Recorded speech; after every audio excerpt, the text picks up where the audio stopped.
Just saying. Chili's already there.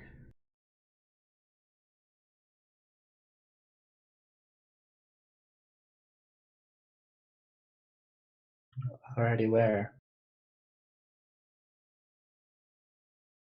Uh, you know, in chat.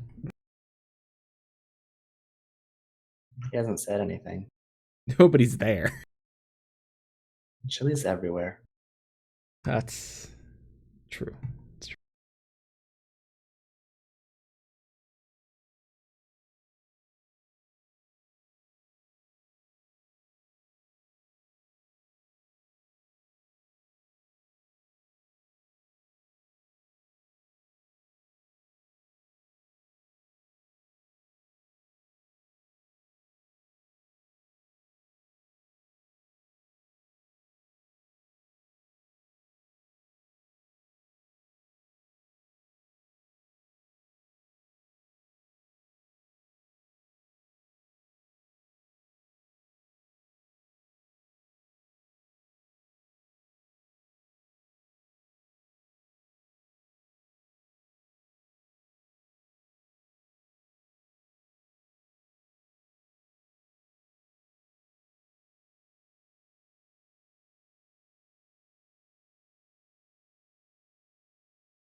We have 3 minutes.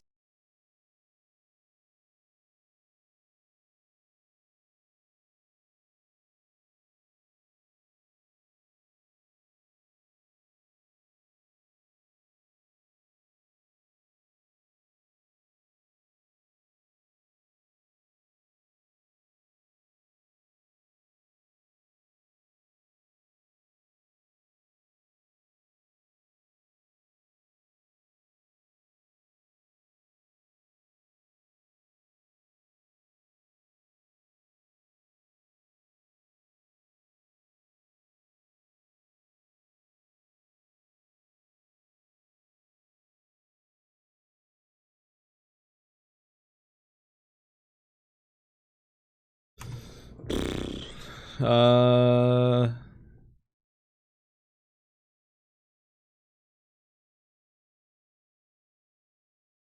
Yeah, news is light, so that worked out for us in our favor.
Had to get that in there, huh? Have you read all of the notes? Uh, You should probably at least look at them beforehand. I mean,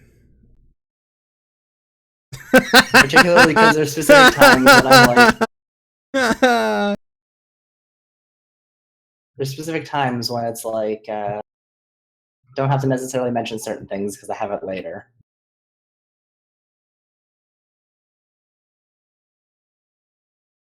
it's getting real, getting hard for getting. It's hard out there for a pimp.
Probably should start the show or something. I don't know. Maybe. Probably an idea. It's a thing we could do. I mean, it's an option.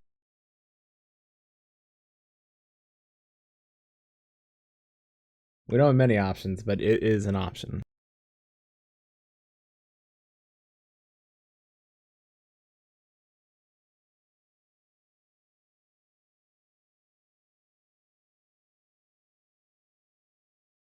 All right. Let me do one of Let's do this. Oh yeah, I should probably like start recording our show before I done fuck it all up and not record, which I've done before.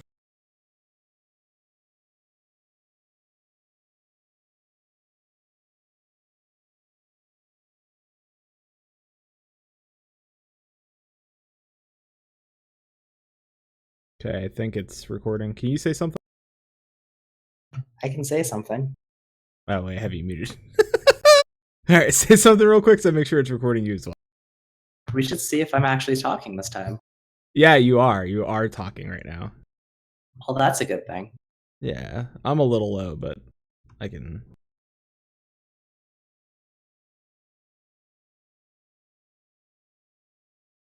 I can fix that. Sort of. I don't know why I am so. It is recording very low. For you or for me? For me, no, me, not you. You're fine. Wait, yes.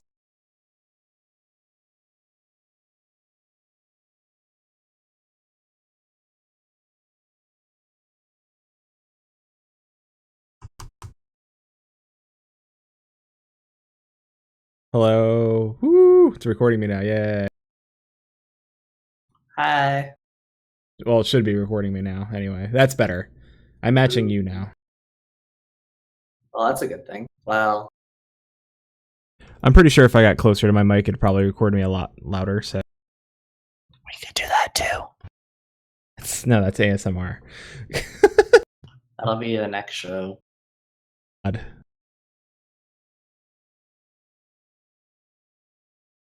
It's loud voices. All right, well.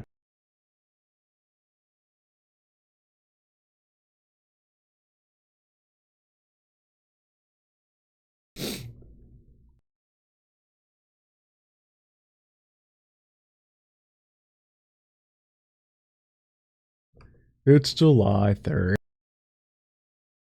No, I'm just kidding. All right. Is it?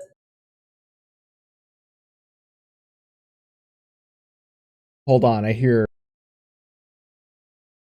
I'm not sure. I thought I was hearing fireworks go off for a second. I thought my dog was gonna freeze. All right, good. We're good. Today is Monday, July 3rd, 2017. This is episode 43 of Maelstrom Radio.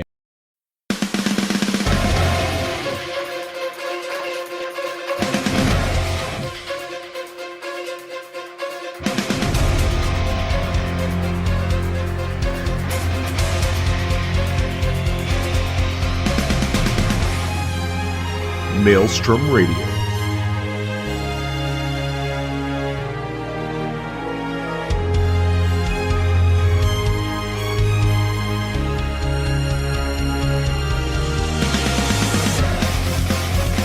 With your hosts, Flatus and Shinder.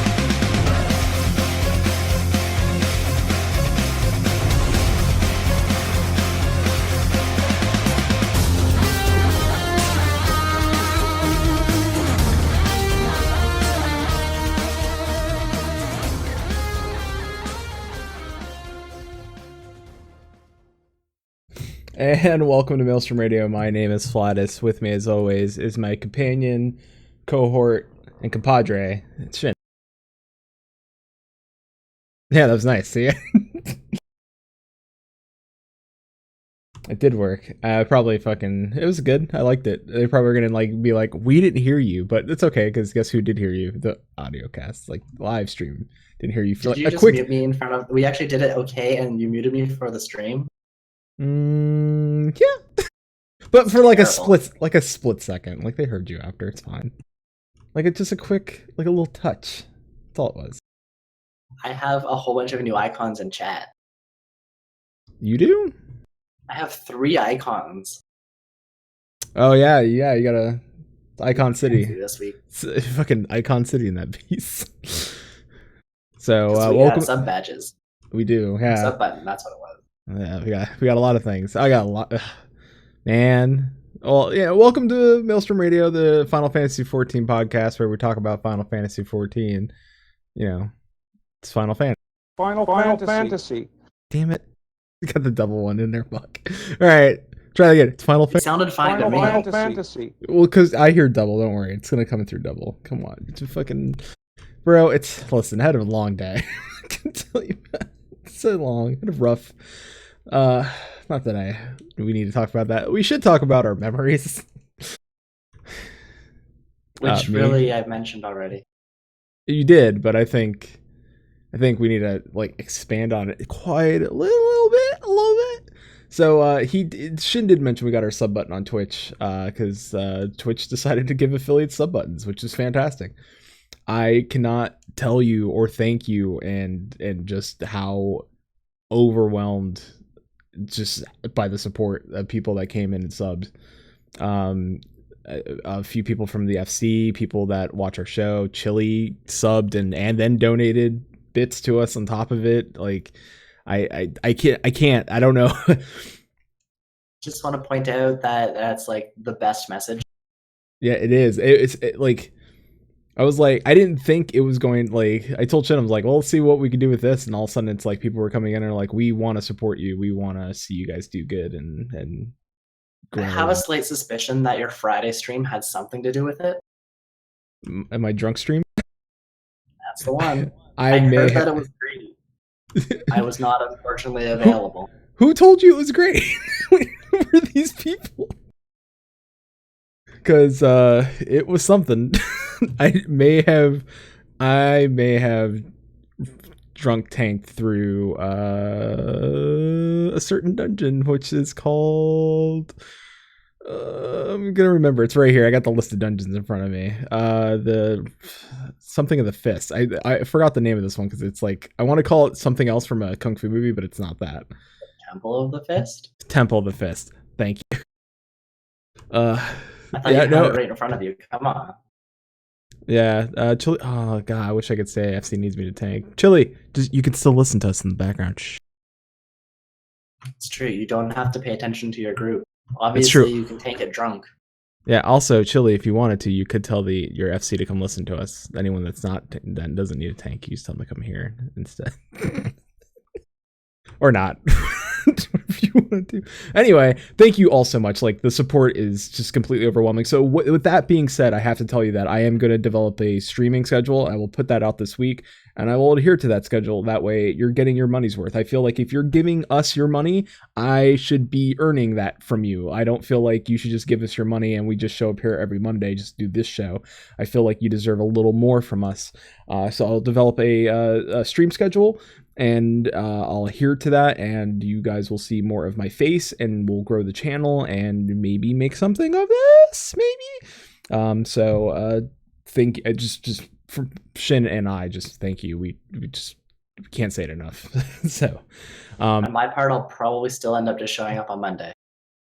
Probably. If real life ever slows down and my computer starts growing from its potato roots, I might end up helping, but we'll see. Thanks, Chili. Chili just donated 100 bits again. At what point do we get like one of those like make it rain things? Yeah, there we go. We need to make it rain emote. I think I have Streamline set up to show.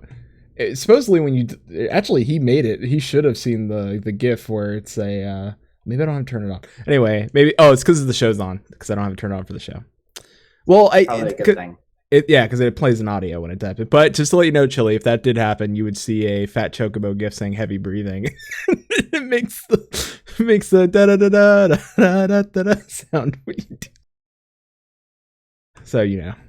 I feel like we should use that for subs rather than bits. Actually, when subs happen, it plays the Maelstrom recruitment sound, ba da da da da da da, and it shows a little black mage casting fire. All right, I'm okay with that. Yeah, I thought you'd be. Anyway, let's get into it. We have a lot of stuff that we got to plow through this. A lot of this. So, all right, news and action screenshot contest. That's going to be happening now between today and the July 14th. So you have from 12:01 a.m. today or Pacific Standard Time till July 14th, 2017, 7 p.m. Pacific Standard Time. Theme is take a screenshot of yourself showing off your favorite action or ability utilizing the new features to the group pose function.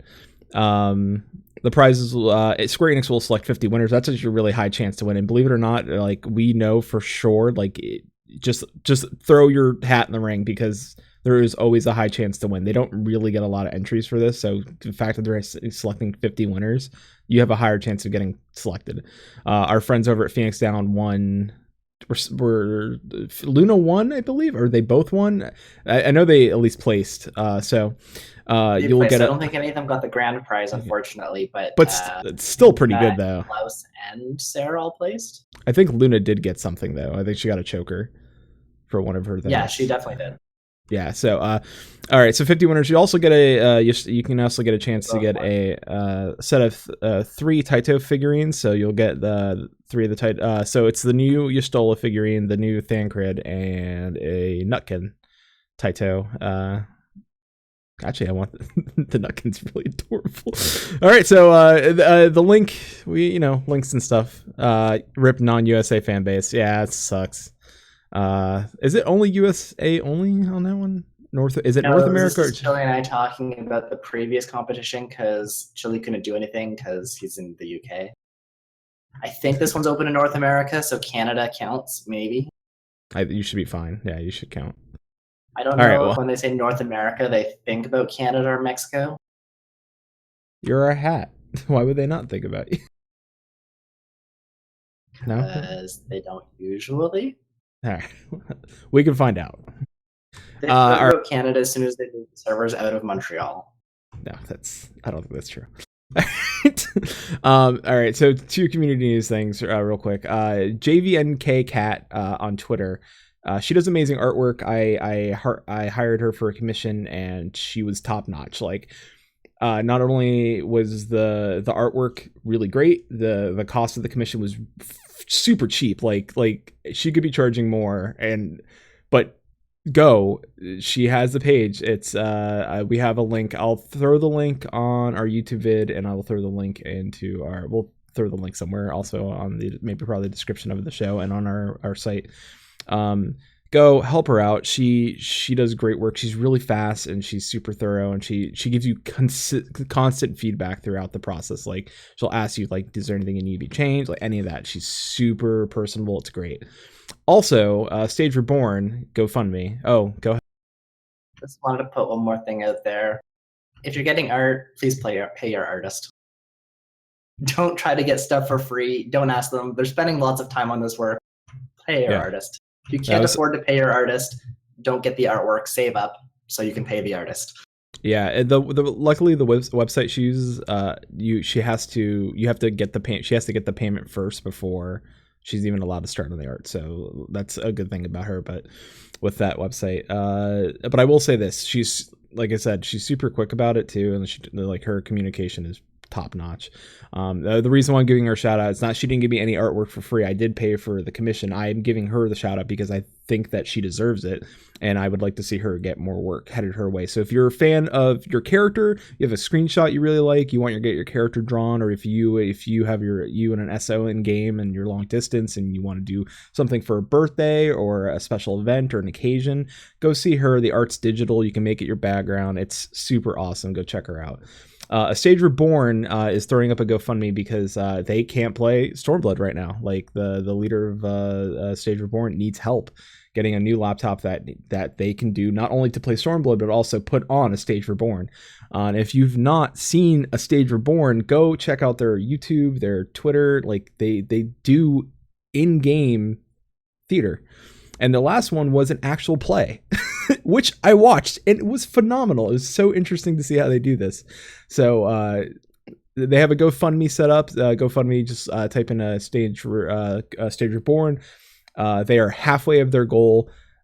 $1 helps. Anything helps getting somebody somewhere they need. I know, like, we've all been there before, and we've all needed help. Like, you guys help us out with the subs, and they need help with this, and this is how they do their stuff, their show, and it's all free. You guys can always make a character on their server and go check out the shows when they do it. So, all right, let's spoil the shit out of Stormblood. Let's get this. Nah, I got Class Quest first. Oh, all right. We can't get into the nitty gritty until after, because there's no coming back from that. All right. Well, tell people about White Man. I was kind of a mixed bag with the White Mage quest. First of all, Yeah. overall, I did like the White Mage quest line. Like the initial bits were kind of iffy. I'm trying to see if I can find the actual like quests now, because there we go. The first little bits I was kind of unsure about, mostly because they involved Sylphie again, and I wasn't a huge fan of her when she came in the first game or in the first series of quests. Very very whiny and kind of annoying. But overall, like the quest lines kind of bring you through. You find this new thing that's happening, and then you find out that. Oh yeah, by the way, there's lots of spoilers in this episode in case you haven't found out. Stop listening now. You're talking, but I can't hear you. Well, Flatus is broken. I'm going to continue with the spoilers. So you find out that the kid there is actually a Pedroli, and like you have to go and eventually save this person, culminating in this I died quite a bit on the final one because I had no gear and I was a terrible white mage, but I managed to actually complete it, and you get the Pedjali Savior or something along those lines title. I haven't been in game in a long time, so I'm sorry that if I messed up the name. But overall, I think the questline was pretty interesting. I did enjoy the story for that overall. It kind of started a little bit slower, but it picked up towards the end.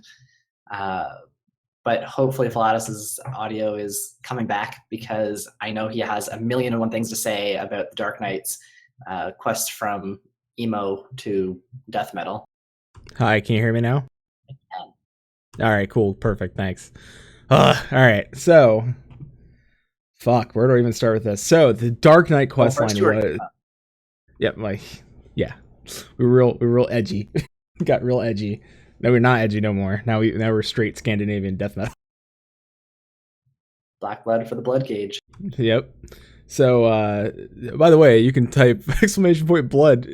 What was it, blood gauge, or !blood, or give blood, give blood, give blood. Let's give blood. See, you can sacrifice blood to the blood gauge. By the way, we have a Maelstrom bot. If you've not seen our live show, we have a bot now, and it does all sorts of cool shit. Anyway, Dark Knight questline. Holy shit, probably the best storyline in the game, and I'm gonna spoil the shit out of it. So good. All right, so the first thing you do is you go see Sid over Sidagoru in I'm probably pronouncing his name wrong, but I'm just gonna call him Sid because they do reference him as Sid in the game as well, but not like Sid, our beardy Sid, but like my Sid, my Dark Knight Sid. The less cool Sid. Yeah, sure. So we go see him. He's like, "Hey, what's going on?" And then he's like, hey, "Maybe you should go like think about some stuff and ponder." So you go ponder, and you hear a chink, and all of a sudden my fucking soul stone breaks. And that's some crazy shit. Damn it! Why did you break your soul stone?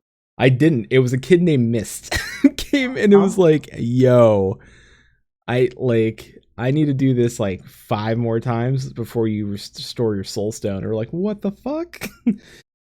I lost my connection to the dark side for this shit. So this kid Mist has the ability to bring people back from the abyss, bring people back from the dead. So he does that. Wait, this is the abyss, not the void, right? Because I fought the void. No, the abyss, like the dead, like the void is where like the demons, and it's like hell, but the abyss is like dead, yeah. So the first thing you do, I don't know if you remember, there was a lady crying by the fountain over near the tavern in Ishgard. I know it's like everybody's like Ralgar's like in expansion mode, but all right, well, come to find out, it's the lady that always wanted the statue rebuilt.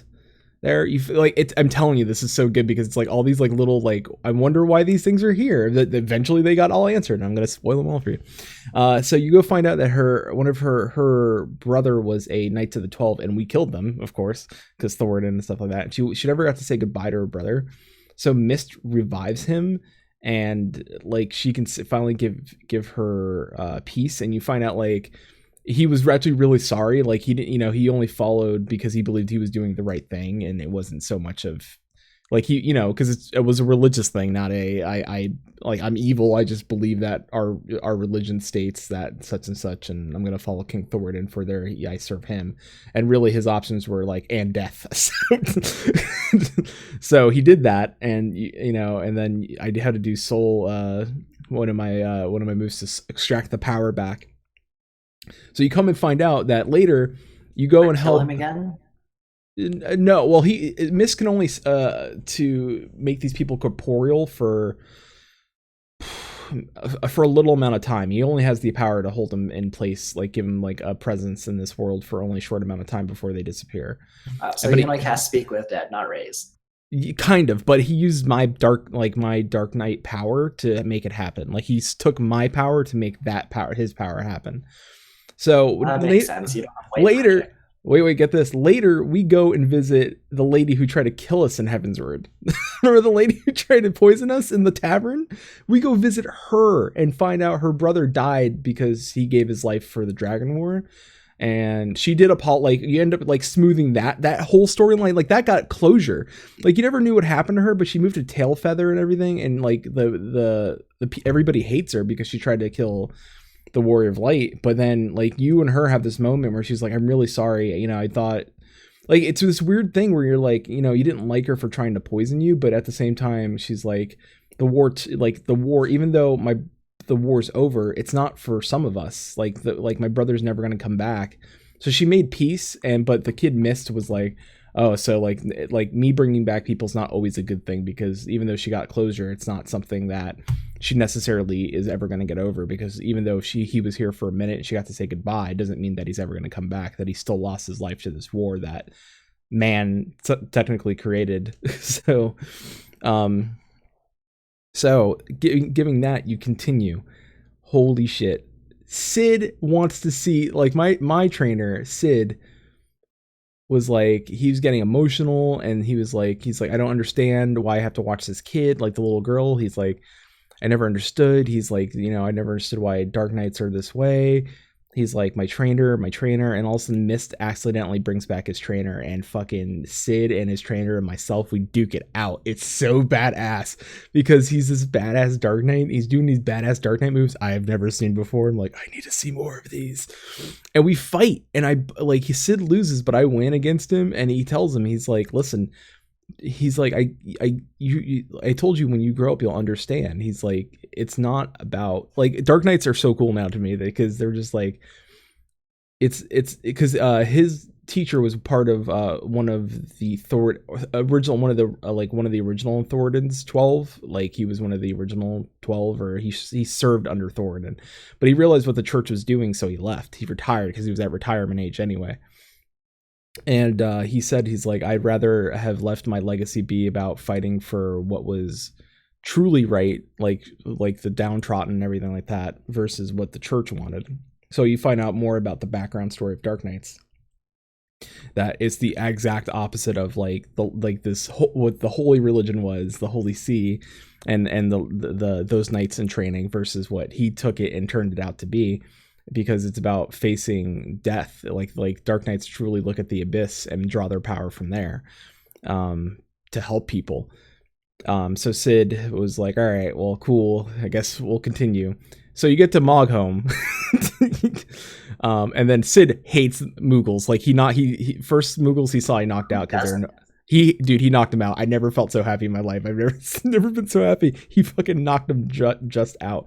It was so good, because even he said, he's like, listen, I'm not feeling so great, but if you see a Moogle, punch it in the face. It was like, I love this quest. So we get through all that. You pull, I can't remember. Let's see who you bring back. Okay, so Mist at that point attempts to bring back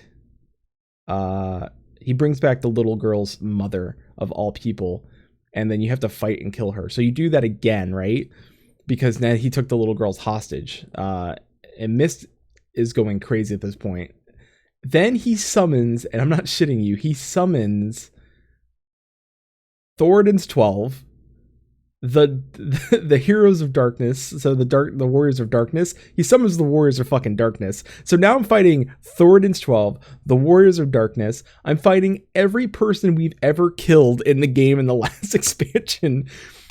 I was fucking blown away. It was Papalymo there? No, because we didn't kill him. That fucker's gone. Gone. But no, it was amazing. Like this amazing fight. Like I never knew, like I was so shocked that I got to fight all these people because I was like, holy shit. Like I was really in shock because I remember I was on doing the quest with you and you heard my voice. Like I was in legit shock doing this quest because I didn't think I was going to see any of these characters ever again. And then lo and behold, he brought them all back and I was fighting the shit out of them. And I was like, oh, holy fuck. And it gave me such great closure. It was such a weird thing. Like the Dark Knight questline gave you closure for Heavensward. And I never thought I'd get that. Like I know there was some, like I always said, like Heavensward felt like it ended on this weird note with war, but I felt like there was more like these little loose ends. And I think Dark Knight questline closed them all up. And it was just amazing. And at the end of it all, you know, I got I absorbed mist. I don't know, like he somehow came from the abyss and it was part of my Dark Knight power. And at the very end, you go see Sid's hanging out, and you go to the last spot, you look around, you look right up through the pass of the statues of the 12 at the church at Thoradin. And Count de Fortemps comes by and he talks about Haurchefant, and my fucking heart breaks. My goddamn heart breaks. And he talks about like how, you know, that Haurchefant would have loved to have been to see how much I've grown as a character, and Lord Fortemps wanted me to stay. He's like, and I said, I can't. And he's like, I completely understand. I was like, my heart, I never, like the Dark Knight questline was so fucking phenomenally good. Like it closed up Heavensward from, like, I know a lot of people didn't like the ending. Like some people didn't like the ending of Heavensward because it kind of just left us in this like weird, like stale moment, because it was telling a different story. Like we were leading into Stormblood, but like if you want to see the true ending of Heavensward, go play the Dark Knight questline because it is so good. Like I never, like, it moved me. It literally moved me, and I was like, this is so fucking awesome. So good. I can't praise that questline enough. I cannot. Oh, so good. We never killed the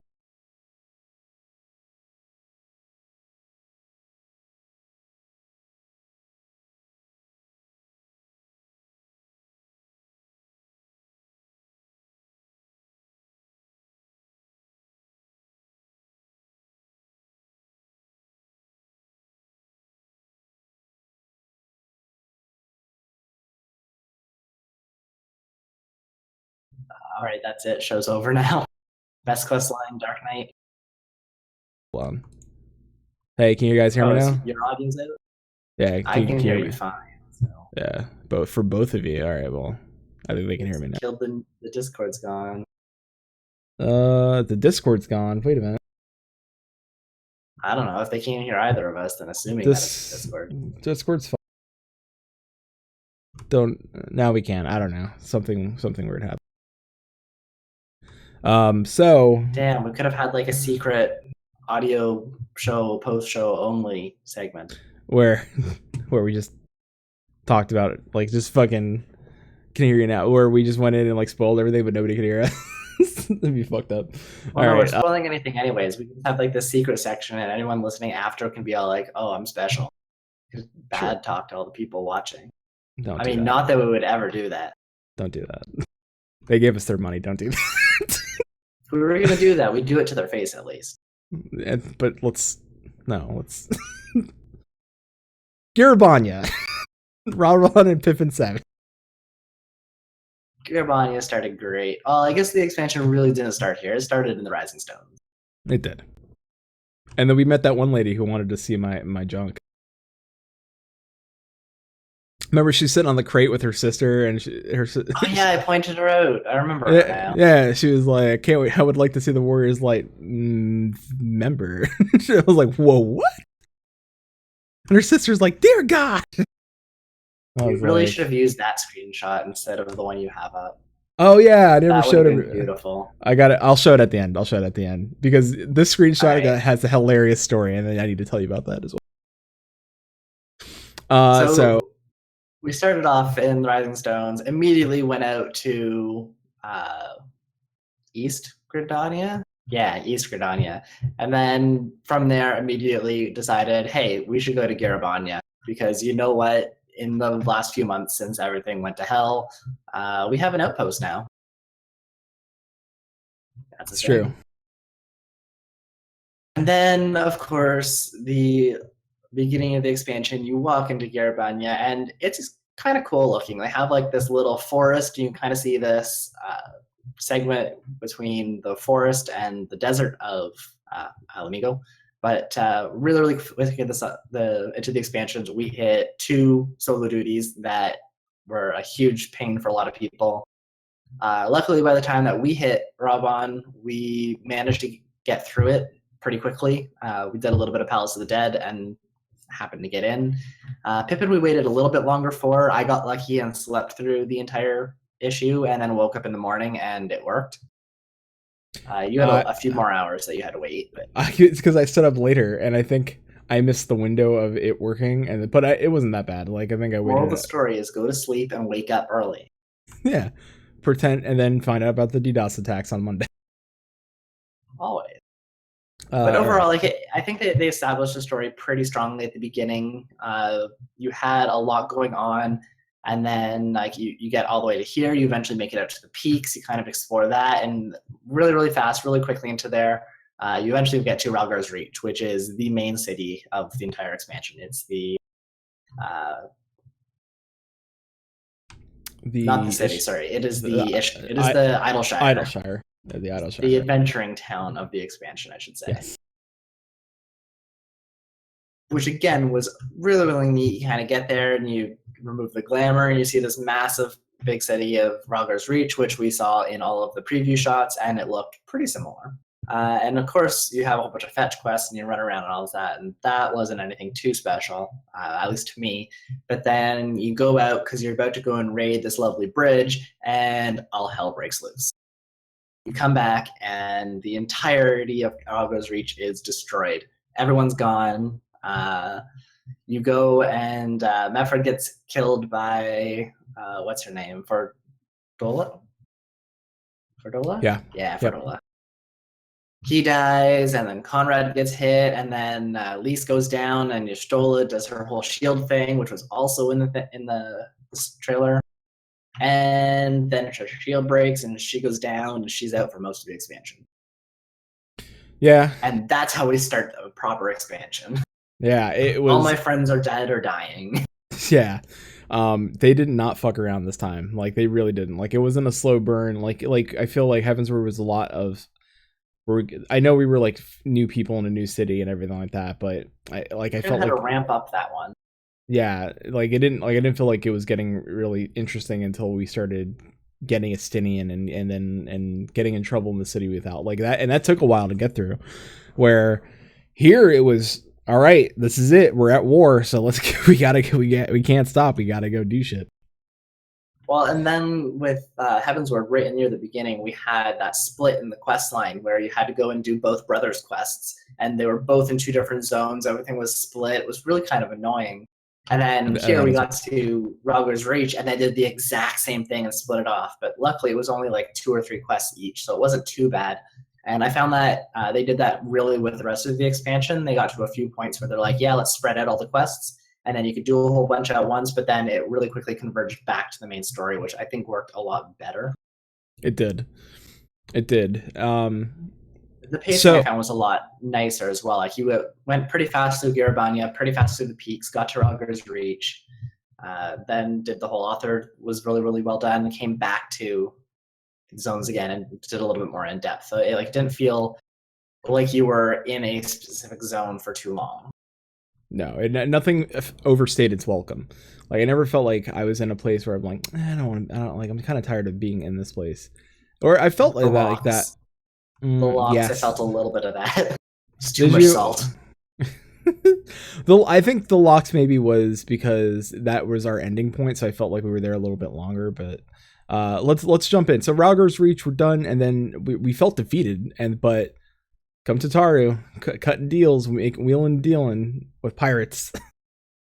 And I like that. Like, you get into this thing, and I don't know if you did the quest lines with him before, but the pirate that actually took us was involved in quest lines in I think 2.0. 2.0, yeah. Yeah, he was a spice merchant, and then they brought him in here to do the exact same thing, which I thought was really, really neat tie-in back to, again, similar to like you said with the Dark Knight stuff, that they brought in the characters from the game and kind of brought them back into the story here. Yeah. But Taru blackmailing people, like, she's gone down a deep, dark pit, and I like where it's going. Yeah, it's great. Between that and her tailoring skills. Yeah, and she got a new little outfit and everything. It's so it's great. Taru got her groove back. So we leave Ralgar's Reach. The pirates, right? We'll leave Ralgar's Reach. We're on a boat, and do you want to talk about the dungeon real quick, or do you want to just jump in and we'll talk about the dungeons? Oh yeah, I'm putting the dungeons. I put the dungeons in line as opposed to at the end. All right, cool. There's no coming back from the ending of this main story quest, so I figured we might as well do it all in 9. So we hit rock, right? We're stranded, and then we have to jump off and see what the fuck is going on. Yeah, so lo and behold, we're in a ghost shipyard down in the middle of the sea, and we gotta go play Ghostbusters, and it was so interesting. Us, Warriors of Light, and then yeah, it was one of those things where it's like, hey, let's split up and see how much damage we can do. Where we jump off, and it felt so natural. Like I didn't feel like we needed a queue for. I almost felt like even though we had full party, like we had like everybody with us, it felt like we had 4 people in this thing on this boat with us, and then we just jumped right into this dungeon. I didn't feel like there was very much of a queue for the dungeon sort of situation. I felt like we got right in. I mean, to be fair, is our. We did instant queue because we had a full group. For a full group, but we had 2 tanks. It was great. Yeah, it was. We did do this with 2 tanks. The first time playing our classes in a dungeon since the revamp, I forgot how to heal. It's okay. I forgot. We had did we have Cody in that one? Did we have a red mage? Yeah, we had the red mage. We had me. Cody was pulling off of me because I was like trying to figure out my rotation. I'm like, what the fuck's going on? But the Siren Sunset, beautiful dungeon. And plus, we're now like under geared for what we should be, or I guess we were probably still a little bit over geared, but we were in old gear. Yeah, but Siren Sunset, spooks. Yes, beautiful dungeon. I love it. I wish there's a hard mode of it coming up because I do like the haunted sort of thing going on there. It just felt like this natural, like it was this weird, like there's a dungeon out in the middle of the world that's not really dungeon, it's just this ghost shipyard that we ended up crashing into, that we just ended up running through to clear out the way so we can give them time to repair the boat so we can make it on our way. So I would like interesting idea, like lore wise, tying it into the story and doing all of that. Usually it's like, go up to this dungeon, go into the dungeon, go into this cave, go into the cave. No, it was very much part of the story and doing this thing, and which is a thing they decided to do for the rest of the expansion, which I like. I think that the dungeons were tied much better into the story this round. Yeah, they did. Shurigane, beautiful. And mechanics were kind of fun. Oh yeah, the mechanics. I gotta say, they added a bunch of new mechanics, and while they weren't anything crazy or challenging, they were new and they were cool to kind of do. I would say not crazy and challenging if you've done EX even if you've played MMOs in the past, like the mechanics weren't too crazy for the dungeons. No. But if you're a person that does mostly casual content and you're going through this content, this was teaching you a lot of those mechanics you would see in your raids and stuff like that. Like there was stacking in dungeons, like which I don't think we've ever done in a dungeon really before with stack mechanics. But we were stacking. We've done. I cannot think of one. We have done stack mechanics in Nidhogg normal. Wasn't a dungeon, but it was a trial for a story. Oh, the bubble. Well, the Nidhogg's deciding to smash you down really, really hard. And healers heal at the end. Oh, yeah, but that's a trial, though. That it was main story gated. It was. Still. But still, a lot of people didn't beat it until after it was echoed. So it's true. So we got to Shirogane, the new housing district. We checked that out. I've Well, pretty first much we got to Kugane. yeah. Well, yeah, that's right. First we got to Kugane. Because Kugane, Beautiful city, probably my favorite city of all time. Like, just best it's gorgeous. city. Bright, beautiful lights. It feels lived in. There's plenty of NPCs around in that town. Like, it feels like an actual bustling city. It's got an inn with a few hot tubs you can chill in. Literally, there's a vista up there. Yeah, there's jumping puzzles throughout the city where you can just figure out. They hid vistas all over the city, which is beautiful. Shin and I jumped the tower for many, many hours, and we finally got to the top. Once you figure out the tricks to that tower, it is actually pretty easy. Like, I say that not trying to be an asshole. Like, there are some really tricky points. It took us like a good 3 to 4 hours to finally get up that tower, but Yeah. I've done it a few times since then. Yeah, it's once you know the tricks, it's not that bad. A lot of it, I will say, is there's some weird like clipping on like hitbox clipping on the like the jumps. So you kind of have to learn those tricks, and once you get those down, it's pretty straightforward. I will say this: there's one where you have to jump out across a peg that's outside of away from the tower itself, and you have to jump back towards the tower. I will say a lot of people go far to the left away from the pillar, go flush with the pillar, then jump out towards it. That was our mistake. And then I figured out if you go flush with the pillar, you land on that peg. I don't know why that is. I don't know if it looks like you hit like a little invisible wall and then it drops you instantly for whatever reason. So just pro tip. I can show that on a stream this week, like how to jump up there. I was really excited when I saw that they added the jumping puzzles, because I think it's a cool little side thing they could do, and adding it for vistas was a really neat idea. Yeah. It's not like the Aether Currents where you have to get the Aether Currents in order to fly. Like, you don't have to get vistas. A lot of people do because they like the completion, but it's really kind of a cool bit of content, and I think it fits in really well with the vistas. And I know that they've mentioned making the sightseeing log a little bit harder, or adding something to it as well with Stormblood and some of the extra content they want to play with. So I'd love to see more things like this, where there's secret areas or jumping puzzles or stuff like that. Yeah, because we've mentioned that on the show before, where we'd like to see more of the world explorable. And I know vistas are the explorer, but like in Heavensward, I was like, you could see them everywhere and just fly to them. So it didn't feel like that they impacted where I could go. But if you have to make them so that I have to jump to them, or like you put them in places where I can't use my mount, like cities and stuff like that, where I'm forced to like get there through mechanics of me being able to jump, I'm down with that. So the Ruby Sea, it's gorgeous. I mean, I was shocked on how pretty it is. I do have, it's a little, I don't know, it feels a little empty. Even though I do feel like a lot of it is underwater. So it does, like, I feel like there's a mix of like, it's underwater a lot, but then above ground, there's not a whole lot, but I think that this I have to say this is probably my least favorite zone of the expansion. Or I don't know, it's between this and the peaks. The peaks for me was kind of bland, but yeah, I agree. I think the Ruby Sea was kind of void of a lot of things. There was a lot of things going on, but there wasn't a lot going on at the same time. Yeah, and that's not to say that this won't change in future patches. I mean, that could absolutely change.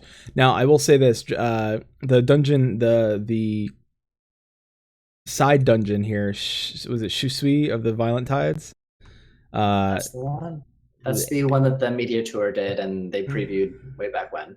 Yeah, having run through that, a lot of cool mechanics in this dungeon. Again, like the idea of having to pick up the treasure or the boxes that turn you, put on the old person costume that made you old, the old dude, and so you weren't attractive.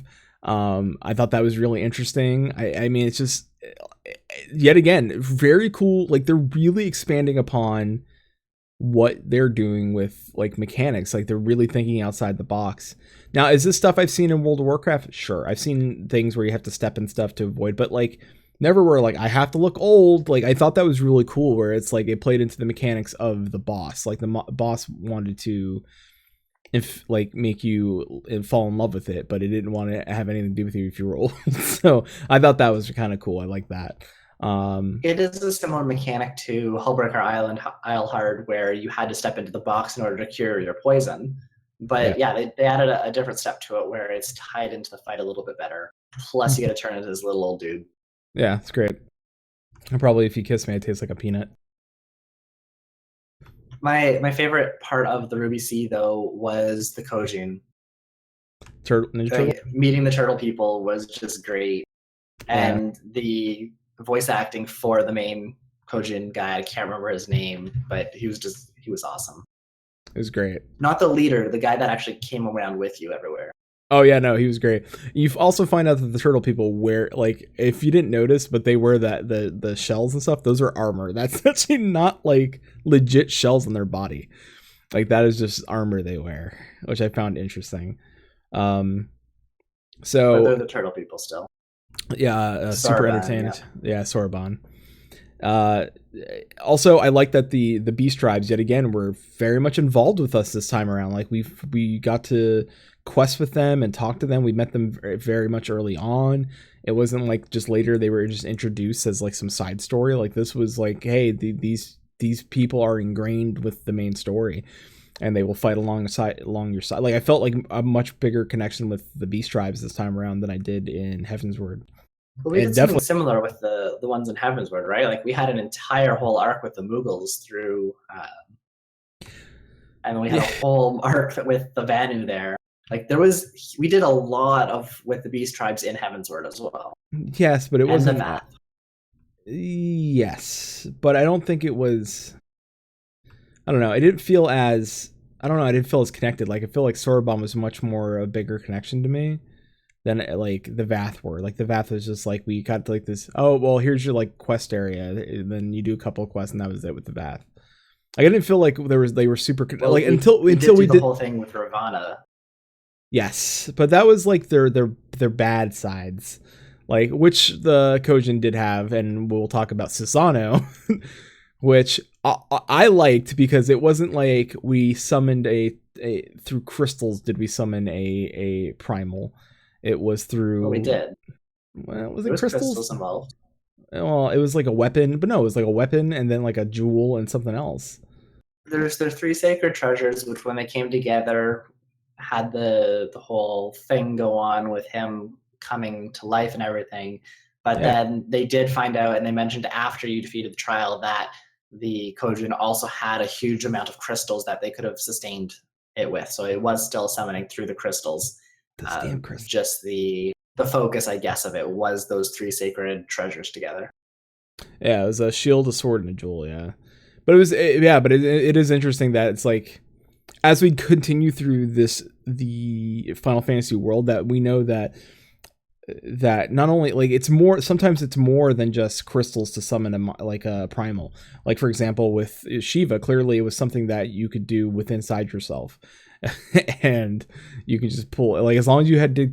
I mean, crystals needed a brown to summon the power, but once it was there, I mean, you could summon it through and become Shiva.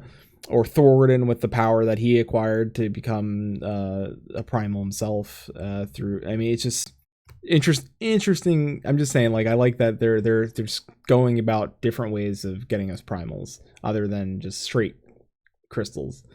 But Susano, great fight. I like the mechanics. There were some active time mechanics for the tanks for slamming down and blocking the sword, which I thought was really cool. Yeah, I gotta hold it. I did a little bit of EX the other day. That was really tough. Like I need just maybe I got to throw in some more 310 gear. I don't know, but it's not, the mechanics aren't hard, but you can tell that it is a very healer intensive fight, just to give you a heads up, but because when the tank's got to take orbs. Yeah. So, all right, so let's move on to Yantia. I'm probably pronouncing that terribly wrong, but am I Yantia? So this is really where we see like it's really our first step, like, because Ruby Sea was the connection between Kugane and Authored, and once we get to Authored, the first place we go into is Yantia, and it's the first, like, it's really like your countryside, almost like Chinese countryside with the rice fields and villagers. Yes. I was reading something on the whole history of this, and there are various parts. I can't remember exactly off my head. I'm sure Sarah could tell us immediately, but the various parts are based off of parts of Japan. Yeah, yes, and that as well. So we get there, and we're technically on our search for Yugiri and Gosetsu. We meet Gosetsu. We're over in Kugane, and then he's like, "We got to get out of here, so we can go find." We met Gosetsu in the Ruby Sea. Did we? No, we met him out in. Remember, he was. We met him in the Ruby Sea because we found him, and then he got captured by Yotsuyu. Yotsuyu, yeah. Oh. And then we overthrew the Kojin by summoning Susanoo, killing Susanoo, pissing off the Kojin, and then telling them that we're taking the guy back. Yeah. Oh, by the way, Xenos is a bad guy, and we don't like him. So you're enough. But we'll talk more about him. Yeah, a little bit. So for multiple reasons. Yeah. So we meet Yugiri out there. We do probably one of the most fun quests we got to do, which was sniping. That was so much fun. That was a whole quest line where you just snipe dudes with sleep darts. Yangsha was not my favorite sniping quest. It was when we got to the Azim Steps, and one of the Ether Current quests was snipe the moving sheep. The sheep. No, Gosetsu when he was in jail. Oh, that's right. No, he's right. Yes, that's the way we did find him. Yeah. Which, by the way, is a reference to Ip Man, where he Ip Man there is a fight scene where he has to fight 10 dudes at once. So when he said he fought 10 fights to get out, I assume that Gosetsu fought 10 guys at once. He could have done that probably. I mean, I'm a big Ip Man fan, so if you've never seen that fight scene, that kung fu flick, and go see that, it's a story of Bruce Lee's trainer, just go watch it. It's so good. All right, so the outpost is was it something of the Fierce? There was I can't remember the name, but it was the Garlean outpost that was there. You had to go, and this is where you had to drug a bunch of people, knock them out, steal their clothes, drug more people, drag their bodies back, then drug them with something else, and then place them somewhere else so they wouldn't remember. So basically, you're roofing these people, which is kind of questionable quest line. No. But overall with Yangsha, I was kind of disappointed with this zone. I felt like there could be a lot more done with this, and I felt it was a little bit rushed. Overall with the pacing between Doma, Alamigo, and everything, I think it was really well done, but I feel like there could have been a little bit more flavor in Yangsha, both from this point and when we returned later. Yes. I will say this though, I did have this I don't know how you did. I will say this: the thing we got a lot more of is a lot more options for quest dialogue for our characters to talk to the NPCs, which I liked. I think that was a lot more than we just Noik Stod. Never means a stoic nod. Stoic nod. Everything is stoic nod. Stoic nod. I felt all right. I naturally have more of a conversation. But there was this one part with Yugiri. I'm pretty sure I would, if after this adventure, if my character doesn't go buy a Yugiri ring and propose to her, I'm not sure what's going on in the world. Because I had this touching moment with Yugiri, and I was like, I think I'm in love. I may have a thing for Aras. I'm not sure yet. I can't remember his name either, but there's the youth that was really annoying and was yelling you to get out, and then he ends up being the guy that leads the charge against Doma. Not now, eating Denga. That was back in Kugane. That was a great quest. Yeah, as well. That was great. So yeah, we did all of that, and then it kind of, I think, felt kind of anticlimactic. We did all of these things in Yangsha, and we roused the troops, and we got all these farmers and people doing stuff. And then okay, bye. Let's go to the Azim Steps now. Yes. Yes, Issei. Yeah, Issei. Issei was great. Yeah. So we go to the Azim Steps, and the place is beautiful. Azim Steps is gorgeous.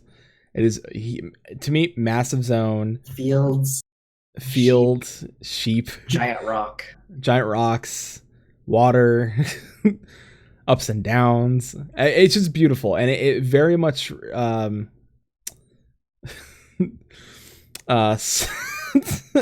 There's there's different. Then we meet the different types of Ara there, which is. Did you say small mole Serena? I did. All right. The She's from the Mole Magni. tribe. She is from the Mole tribe, small mole. The Magni and the small. Sadu. See if I remember this. Are the Magnis believe they're from the? I don't know if I got this backwards, but Magni believe they're from the sun. No, wait. I know Magni believe I think they're from the sun, and the Sadu believe they're from the moon. Like that's how. No, is it the other way around? Is it Magni believe they're from the moon, and then Sadu believe they're from the sun? Magni is the leader. Oh, never mind. Oh, I'm thinking of the tribes themselves. We didn't write down the Yes. tribes. I didn't write the tribes. Magni was the leader of the tribe that did the sun whole thing, and Sadu was the leader of the moon. Undying. The Something along Undying. those lines. Which, by the way, also in love with her as well, because she's like, if I die today, fuck it. I'm like, oh god. Oh god. Although a lot And her abilities. Yeah. Oh yeah, that's I'm it. glad you. I remember when you did that quest, and you're like, "Damn, I'm glad I got those tones down." Yeah, no shit. And then a lot of people are into Serena. We're not a class where we're like, hey, listen, this is what people are crushing on. But a lot of people are into Serena. I'm not. Listen, she's a cute. We should have we should put up a poll between those three. Which is the hottest Ara? Well, Yugiri. I was gonna say, which one are you crushing on? No, we can't put Yugiri in the poll. Yugiri would win. Yugiri, you win. Anyway, between Serena, Magni, and Sadu. So yeah, so you get there, you meet Hien. Okay, hold it for a second. That was really, really sad. What? It's like, hey, we lost our liege and we couldn't find him, and he went into hiding, and we couldn't go anywhere, and we have to hunt him down, do all of this. Oh yeah, he's on the hill right up here. Oh yeah. Seriously, you walk out of the market up the hill and he's right there. Like, you've been hiding. You are wanted, and people want to kill you. What? People want to kill you. They made this big deal of you can't find him, and he's literally sitting 30 feet from the entrance to the zone, up on a rock. Well, nobody ever thought to look on top of the rock. Obviously not. No, you don't look up. You always look straight. Nothing up there. Always straight. Anyway, we meet Hien, and apparently Hien is, everyone's like, see ya. What's his name over in Heavensward in Ishgard? The Justinian or no, the other guy. Well, don't laugh. Why are you laughing? Don't laugh. Because I know who you're talking about. You can't think of his name? No, I cannot. Swear to God, chat. Emmerich. Thank you. Emmerich. So everybody's like, nope, Emmerich's not daddy anymore. Now it's Hien. So everybody's crushing on Hien. So that's the thing. Hien and Yotsuyu. Yeah, Yotsuyu. Everybody wants Yotsuyu to like spit in their mouths and step on their heads. I don't judge whatever. Whatever. He's Superintendent Chat. He's a hottie. So after we do all this running around and we get to meet the Sun Tribe and the Moon Tribes, and we get to learn the whole Sun and Moon thing, and Sadu goes and is just generally badass, and you get to watch some other guy die and then get eaten by wolves as Gosetsu death triggers himself. And then after all of that, you get to go and do Bardam's Medal. Probably one of my favorite dungeons in this expansion. So fucking cool. Yet again, the open landscape, massive. I didn't feel like we're running through a lot of hallways. It felt great. Like it just felt. You did. You get to be Indiana Jones halfway through it.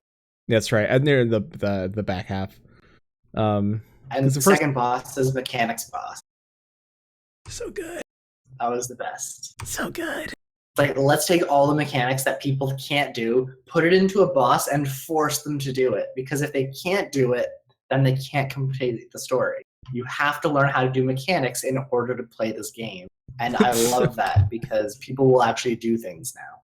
It's good. Please keep making more of that. Please Yes, give us like a. I want a Barda Metal Heart. I feel like Barda Metal could reset. Like I think it could reset itself. I would love that it could reset itself to be something different, and there is another mechanics boss in there. I would love to do that. I'd love to see it with more extreme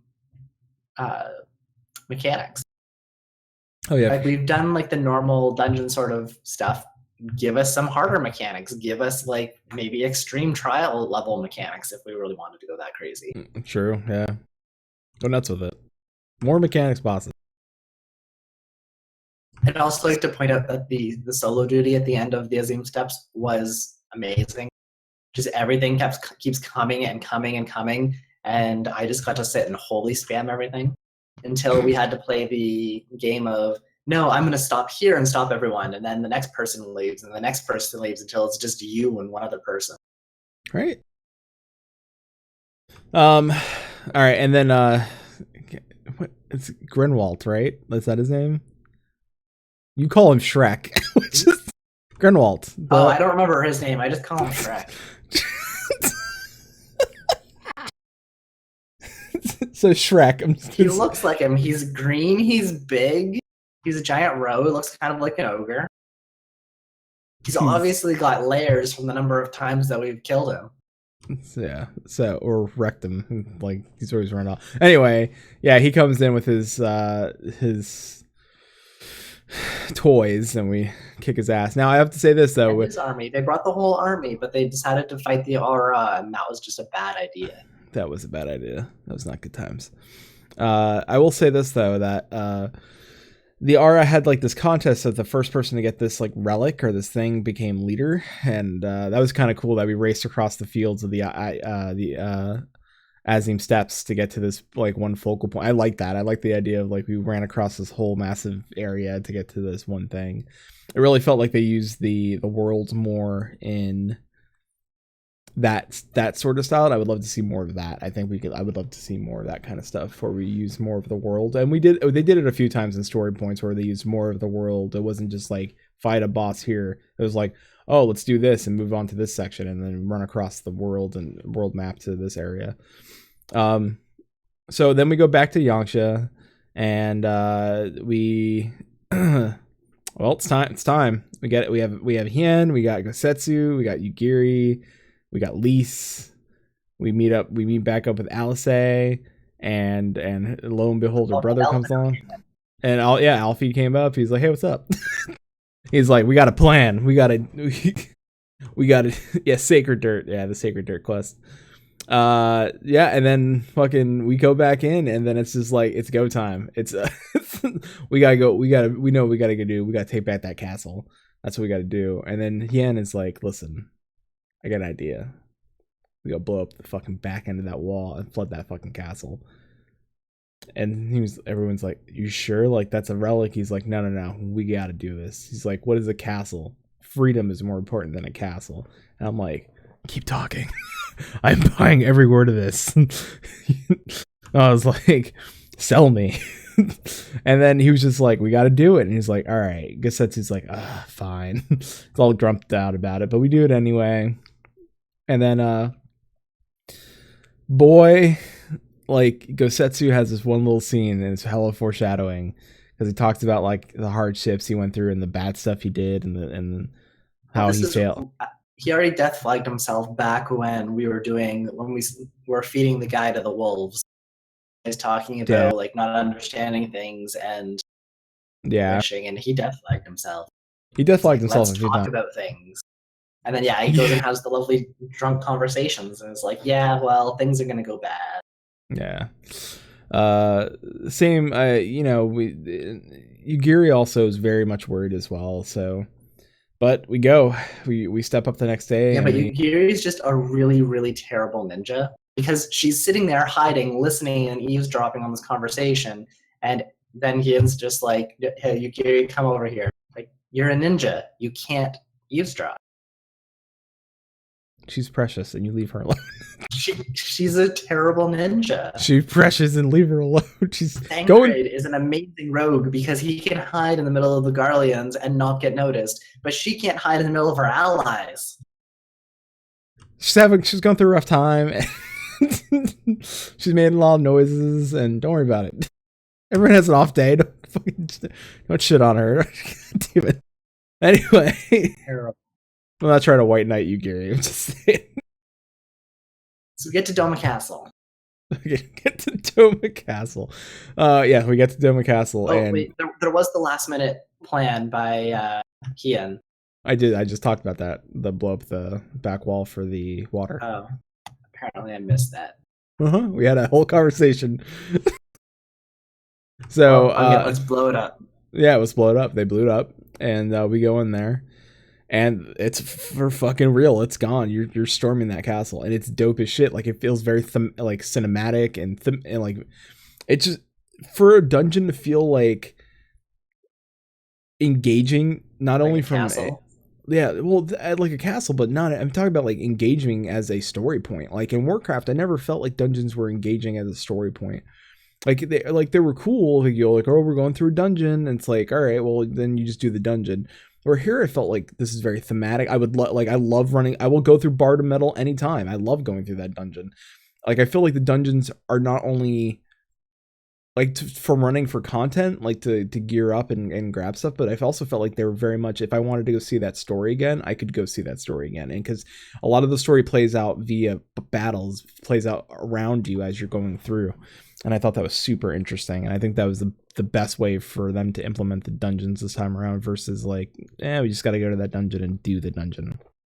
I'd also really like to see some hard modes for these as well. Like I think they could put in some story elements to revisit a lot of these dungeons. Even Doma Castle, which really got destroyed, there could potentially be a whole like underground section that was blocked off from the flooding, or True. something along those lines that we didn't notice before. Or a way to clear it out to drain the water or something like that, so they could start rebuilding. Exactly. Like there's a lot of ways that they could reuse a lot of these for hard modes to tell different stories. So we get to the end of Doma Castle. We get a badass cutscene. We get to a point where Hien, we learned about Yosetsu. Backstory. Am I saying her name right? I'm Yotsuyu. Yotsuyu. We learn her backstory, and it's fucking sad as shit. Like I know she's not a great person, but it's one of those things, you know, like we always like, well, she, you know, like she thinks she's doing the right thing. I could see why. She was sold into slavery for sex. Like, I mean, to be honest, like her character really is fucked. Like her storyline is really fucked up. Like if anyone had the darkest storyline, it's her. It definitely is, but I still think that it's pretty established that like even though she's doing all these terrible things, and yes, her history is terrible, she still knows what she's doing is bad. She still knows what she's doing is wrong, and she chooses to do it anyway because that's what she enjoys. Yeah, because it's the only way she can get back at the people that shunned her and treated her that way. I mean, I get it. Like, it's not like I'm trying to sympathize with her, but at the same time, like, it is very like. It's the first time in in Final Fantasy, like this Final Fantasy, where I was like, they introduced a character that story was so fucked. I was like, God damn, this is deep. Like I understand her motivation behind this, and that was great. That's great writing. That is great writing on the team's part, because not only did you feel sorrow for her, you felt like you understood why she was the way she was. So, I mean, that's really good. As was pointed out in chat there, you have this heartbreaking flashback to how she was raised and how everything was going on. And then the whole castle collapses and Gosetsu gets to play Atlas and holds up the entire world as everyone's trying to escape. Yeah. And, you know, after her lovely heartbreaking cutscene, she then goes and decides to shoot him with the gun that happened to be nearby. 3 times, by the way. 3 bullets. Pop, pop. Just saying. 3 pots. Pop, pop, pop. And then Hien comes by, and like we get to ride on birds and leave. And Gosetsu gets crushed and destroyed in the. Yeah. Yeah, we get a badass cutscene where like the with the Ara coming in and helping out and starting the war to free Doma, and Doma's free. Oh no, we're attacking Doma, and there's these flying machines. We never thought of that. Oh no, we're gonna get killed. Nope, wait, we have the Aura coming. Yeah. So, Doma's free. That's it. Good point. It was kind of anticlimactic in a way. Like, we did it, and then there's like 20 people standing around and us, and Hien giving this awkward little speech. And like, well, Doma's free now. But it's kind of realistic. Like, when something that big happens, it's not like there's huge celebrations or there's like all these things that happen. It's like, well, we've taken down the leadership. Now we actually have to start working to rebuild everything. Yes. It's not like the movies where everyone's like, oh, we took down the rebellion. Everyone parties for the next 3 days with Ewoks. Oh. And they have a lot of work ahead of them, so it's going to be interesting how this expansion carries forward for Doma. So I hope Issei comes back. Yeah. So we're done with Doma, and we have to go back, and it's time to free Girabanya. Gashien's speech made me feel, though, he's hot, so super entertaining chat, everybody. So we find out, meanwhile, oh, by the way, this expansion was full of fucking meanwhile back at the Legion of Doom. So many meanwhiles. It was great. So many meanwhiles is pretty great, but I like that. I like that. There was one point when we hadn't had a meanwhile in a while. I'm like, damn, we haven't had a meanwhile in a while. Meanwhile, and oh, there we go. Oh, there it is. I was worried for a minute. So meanwhile, back in Girabanya, Kryle's captured. Big worry there because Kryle, sweet baby Kryle. Best, one of my favorite Lalafels because she's got cool cat eyes. I was like, she's special. I don't know what way yet, but she's special. Well, she's Kryle.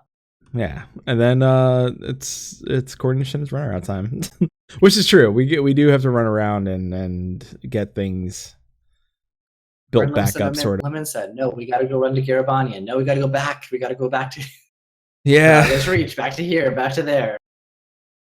All right, let's go back to Girabanya. Now we're taking out the bridge." Yes. And it's quite a smart idea. It was that we didn't really need to fight the whole thing. We just needed to trick them into thinking that we capture the bridge. We meet Fordola again. Fordola is still very much. Yeah. I mean, you're not wrong. And so she wanted to stay and fight, but her skull face guys were like, "No, we gotta get out of here." So she relents and goes back. Bitch, the chat agrees with you. She's a bitch. So we capture that, and then we head into the peaks. We meet Minago, Anata, let's meet. We talked to Minago and Anata. We learned about we took. Oh yeah. Yeah. And was awesome with the bridge to get the Griffin. Yeah, they get the Griffin. Yeah. Where am I at? The Anata. So we have to learn about the other new beast tribe, right? So this felt more like normal beast tribe-y to me. Like there's an evil section of beast tribes. Like this time, Lakshmi felt a little more crystal-y, summony goddess sort of thing. She was effectively, right? Like, and it's a similar idea to even Susanoo with that, but with Lakshmi is the child died and they wanted the child to come back. So like it wasn't a direct wanting to summon a primal, it was a mother wailing for her child. Yeah. And Lakshmi is very beautiful. I mean, it's not that she wasn't. Like Lakshmi is very she's such an interesting. Hugs you. She does. She pulls us into her bosom, which is in the lyrics, and it's in the part of the fight. Need a Brill to survive. Yeah.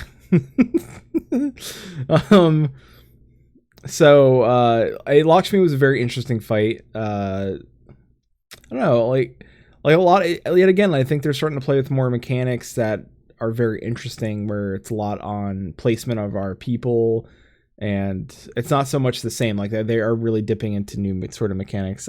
Jeez. The whole idea around having people that have the crisscross AoEs, but they're tied to the person. That was dope. Great idea for mechanic, but so terrible when people don't know what they're doing. People don't know how to place those things. And as a healer who has to run away and place my own little AoE, it's just so infuriating at times. It's pretty bad when you're the tank too, because you're like trying to tank it at one spot, then all of a sudden they're like, "Oh god, there's 5 on me. I don't know what to do." Surprise AoEs. Oh wait, you can't dodge them because they keep moving. And it's like, do I flip it around and face it towards everybody? Don't know. I'm not supposed to do that. I do like once you figure out the mechanic, which is the Vril, like literally the orbs appear and then you hit the Vril and then you're done. Like there's no other mechanics in that fight. It's dodge and hit your Vril on time. Well, somebody in one of the pugs that I was in said like, "Oh, you can put Vril on your bar." I was like, "How?" And I went to go drag it and I accidentally clicked it. I'm like, "Fuck." Like at the beginning of the fight, they're like, "Rip." I was like, "No, it's cool. I'll live." So this time the Vril pops up. It's fine though, because the orbs pop up. I grab one, I pop Vril, and I grab an extra orb because there's extra orbs on out there for that reason, on normal, and so I get it. And then someone else doesn't pop Vril and dies, and there were like 2 extra orbs there, and I was like, "See," I typed in this in the party chat. I'm like, "See, I'm good." It was during the bosom. I'm like, "See, guys, that was fine. No rip here." The guy's like, he's like, "Well, you didn't rip, but that person did." I was like, "Well, it's game over. Just game over." It's fine. They were fine. We beat it. I like, because I pay attention to these things and I try to help people as they're doing it. But when you keep spamming hit it, and the person just kind of stands there and does nothing, just nope. Hit it. I love when they look around for a second and they see everybody's fucking bubbled and they're like, "Oh." Then they hit it the last second. Yeah. My favorite one is when she does the push the knockback. And if you don't have the Vril, you get knocked back across the entire stage. But if you have the Vril, you only get a little bit of push. Yeah, people just fly off of that. It was great. It's pretty great. It's pretty hilarious to watch. But then we decide that, it's a great idea. We should go and attack Castro Mabania, except for the whole, like, there's another place that we have to take out first. And then they decide to shoot their huge-ass cannon, which... until now, we never knew they had a huge-ass cannon, and with the range on that thing, I feel like they could have taken out a lot more. Or, like, more inconvenienced us. Like, yeah. And they took out their own thing, so that kind of helped us, but they ended up killing their own people. So. Which pissed off everybody. And they took out Conrad, there's that whole scene with Conrad and dying, and Alphino freaking out because he thought, Alizé freaking out because she thought Alphino was in the blast. Yes. Also, so it's battle time. So we end up losing Conrad. There's mass hysteria. We don't know where Alizé is. Or Alfie's. Oh no, sorry, Alphino. That's right. Alizé's with us. She freaks out. That's right. Her brother's in there. Yeah, her brother's like, "We could have it." Oh no! Lise. I'll talk about Lise at the end because I think I want to save my thoughts for Lise and certain other characters for the end. My interesting part about this whole thing with the battle and everything is afterwards when Alfie is fine and after Conrad's dead and everything, and they're just kind of all standing around him. Alfie is just kind of standing there, and then Alizé is about 50 feet away down the stairs worrying about her brother when she could literally just walk up the stairs and see him. She's just emotional. Just get over it. So this is the not the first time, but this is definitely a time where we see our boy Estinian makes his special appearance, and I'm gonna quote that he's like, he talks to his spear and he says Nidhogg, which I don't know if many people. I caught it. I'm like, wait a minute. Did he say Nidhogg and assume and just absorb a massive amount of power and then destroy a whole fucking cannon? Sure did. Sure did. Yeah. I mean, this is Estinian we're talking about. You're not worried about that at all? No. That he has some sort of dragon blood still remaining in his body? That's the point of the Dragoons. No, they're not, because Dragoons are not supposed to be tainted with dragon blood. They become Fair, outcasts. but the powerful ones were. Well, Pretty much Justinian. You. me? Am I covered in drag? Dude, the Dragoon quest lines. You're powerful. I don't know if I don't remember if you have Dragon Blood in you. I haven't finished it yet, but I tap into the abyss to summon my power, so I tap into the dead. So let's put it we got some pretty good closure on Justinian anyway, but we'll talk about that later. We did, which I don't think that we're done with him per se. I don't know if that's the end of it. But we got some more closure. Anyways, yeah. Castrum Abania. Yes. Yet again, super fun dungeon, super thematic. Great running through. I felt like this was actually like a neat new Castrum. The last boss was kind of fun. The last boss was pretty great. Souped up Shrek. His arm gets bigger and bigger and bigger and bigger. Yeah, Mecha Shrek. He reminded me of fucking Techno Destructo from Guar. I'll send you a picture of fucking Techno Destructo. You can look it up while you're looking over there. Like, just look up look up Techno Destructo. and then when you see it, you'll be like, yeah, that's Techno Destructo. He looked like a Guar character to me. It's rather Techno Destructo or Buzzsaw Destructo, but he looked like one of them. So, and it was fun. And I will say this: first time in both Bardom Metal and this dungeon, the minions drop. First time I'm in there, I roll a 17 in Bardom Metal. I'm like, nope, I'm not getting that one. The 17. Here I'm like 71. I'm like, oh, I'm gonna get Tiny Shrek. It's gonna be great. I'll have Babby Shrek. It's fun. It's a prototype. It's a little prototype Shrek. I was like, oh, Babby Shrek. And then I was like so excited because I rolled a 71 and someone rolled a 72 and got it. I'm like, no, I'll never see these again. Because if you ask me how many times I've run Belsar's Wall, it's 3 times. Because in the queue system always wanted to put me in the other one. And ask me how many times I've seen that bulldog pup. Not fucking one fucking time. So I see all these minions. And then I see all these minions. And I'm like, I want the minions. And then listen, the fox. Never seen the fox. Fucking fuck me, right? Fox doesn't drop. The fox? No, what? No, I know that, but I've never seen the Fox Fate ever. Oh, like, still have not. That. I still haven't. I'm sorry. When it came out, and Cody and I were flying around, and we happened to see that this Fate had spawned, and it was just as like the information was coming around for the Fox, and we're like, get over here fast. So I flew all the way over there, and we did that, and it ended up being the right Fate. And then we went over the next section and did that, and then we went down to where the Fox is actually supposed to appear. Because it doesn't appear on your map. This is a completely hidden Fate. And then this huge ass fox just appears and all hell breaks loose. And I'm a little salty that I only got silver just by rezzing most of the people there. But yeah, red mage and white mage, we just kind of tried to take out that fox. A lot of fun.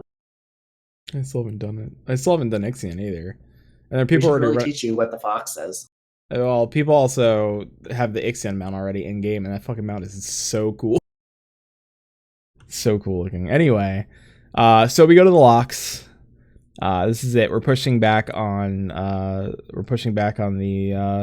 Ozzy's Law of... Yes. But far more interesting, because I think Ozzy's Law was kind of not utilized properly. I think Ozzy's Law had one purpose. So... where I feel like this had more of a purpose. This is almost similarly paced. Like, it was very, very fast still. But it didn't feel like... With Ozzy's Law, it felt like the zone, you could do so much more with it, and there should have been a lot more with it. This one was probably similar, but it didn't feel like there was any more that really needed to be said. Yeah. Also, the locks are literally salt flats. There's salt everywhere. We found where the Stormblood salt is. Yeah, it's all there. So a lot of stuff going on here. We capture Fordola. we figure out Rita's weapon thing. Yeah, well, we remember we do research. Yeah. Well, you forgot to put the dungeon here, which we run Alamigo. Well, that's why I have 4 Alamigo. Oh, yeah. Well, you do that yet again. Great dungeon. Also, a Final Fantasy VII reference on the second Wait, boss. before the dungeon there, we had the whole like cutscene stuff leading up to the Alamigo stuff, and that was a lot of fun. Yes. There was first of all, we had to break into that where all the citizens were, and we kind of went through all of that in solo dungeons and stuff. Yes. And that's where we got Fordola and everything, and then we got the cutscenes of like preparing for like the Maelstrom and the Twin Adders and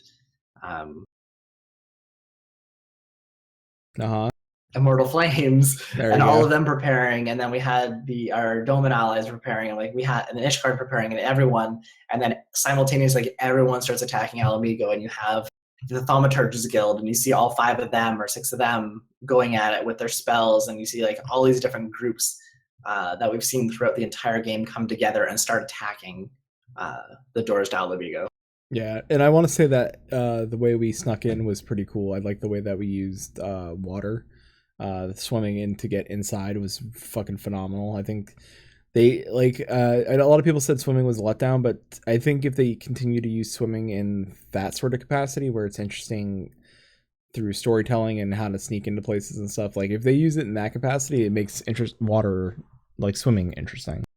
I think they're kind of just experimenting and playing with it now too, right? Like we had flying that Gunshoes last expansion and swimming with this one, and I found that there was a lot of flying in last expansion, lots of swimming in this one, but as time progressed, the flying has been getting more and more refined, and as they figure out what's good with swimming, what's not, and keep exploring, they'll be able to refine it and make it a lot more interesting. Oh yeah.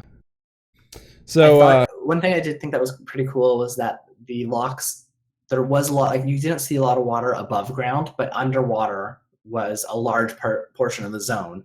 And one of the fast ways to get through the zone before you unlock flying is to actually dive down, get on your mount, fly underwater, and get to the other side of the zone because you didn't have to run. True. That was great. It made traveling a lot faster. Especially in the Ruby Sea. So we go for Alamigo yet again.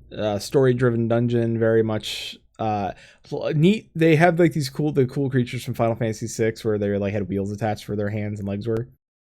And there was one section where you had to like actually you sprint to run up to a little alcove, so you had to avoid getting hit by them, which we failed and got hit. You don't have to sprint; you just have to dodge it.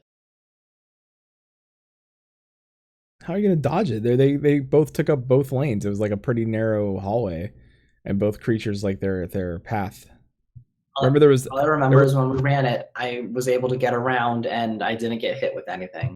You got lucky. No, you got lucky. No, I didn't stand when it was coming at me. You dodge out of the way. No, but there wasn't room to dodge out of the way. That's what I'm saying. I think you just got lucky. But no, they had staggered. So you can like dodge one, then go to the next one, dodge that one, go to the next one. No, not that. I'm talking about the one where they both came down at once. Yeah, they all did.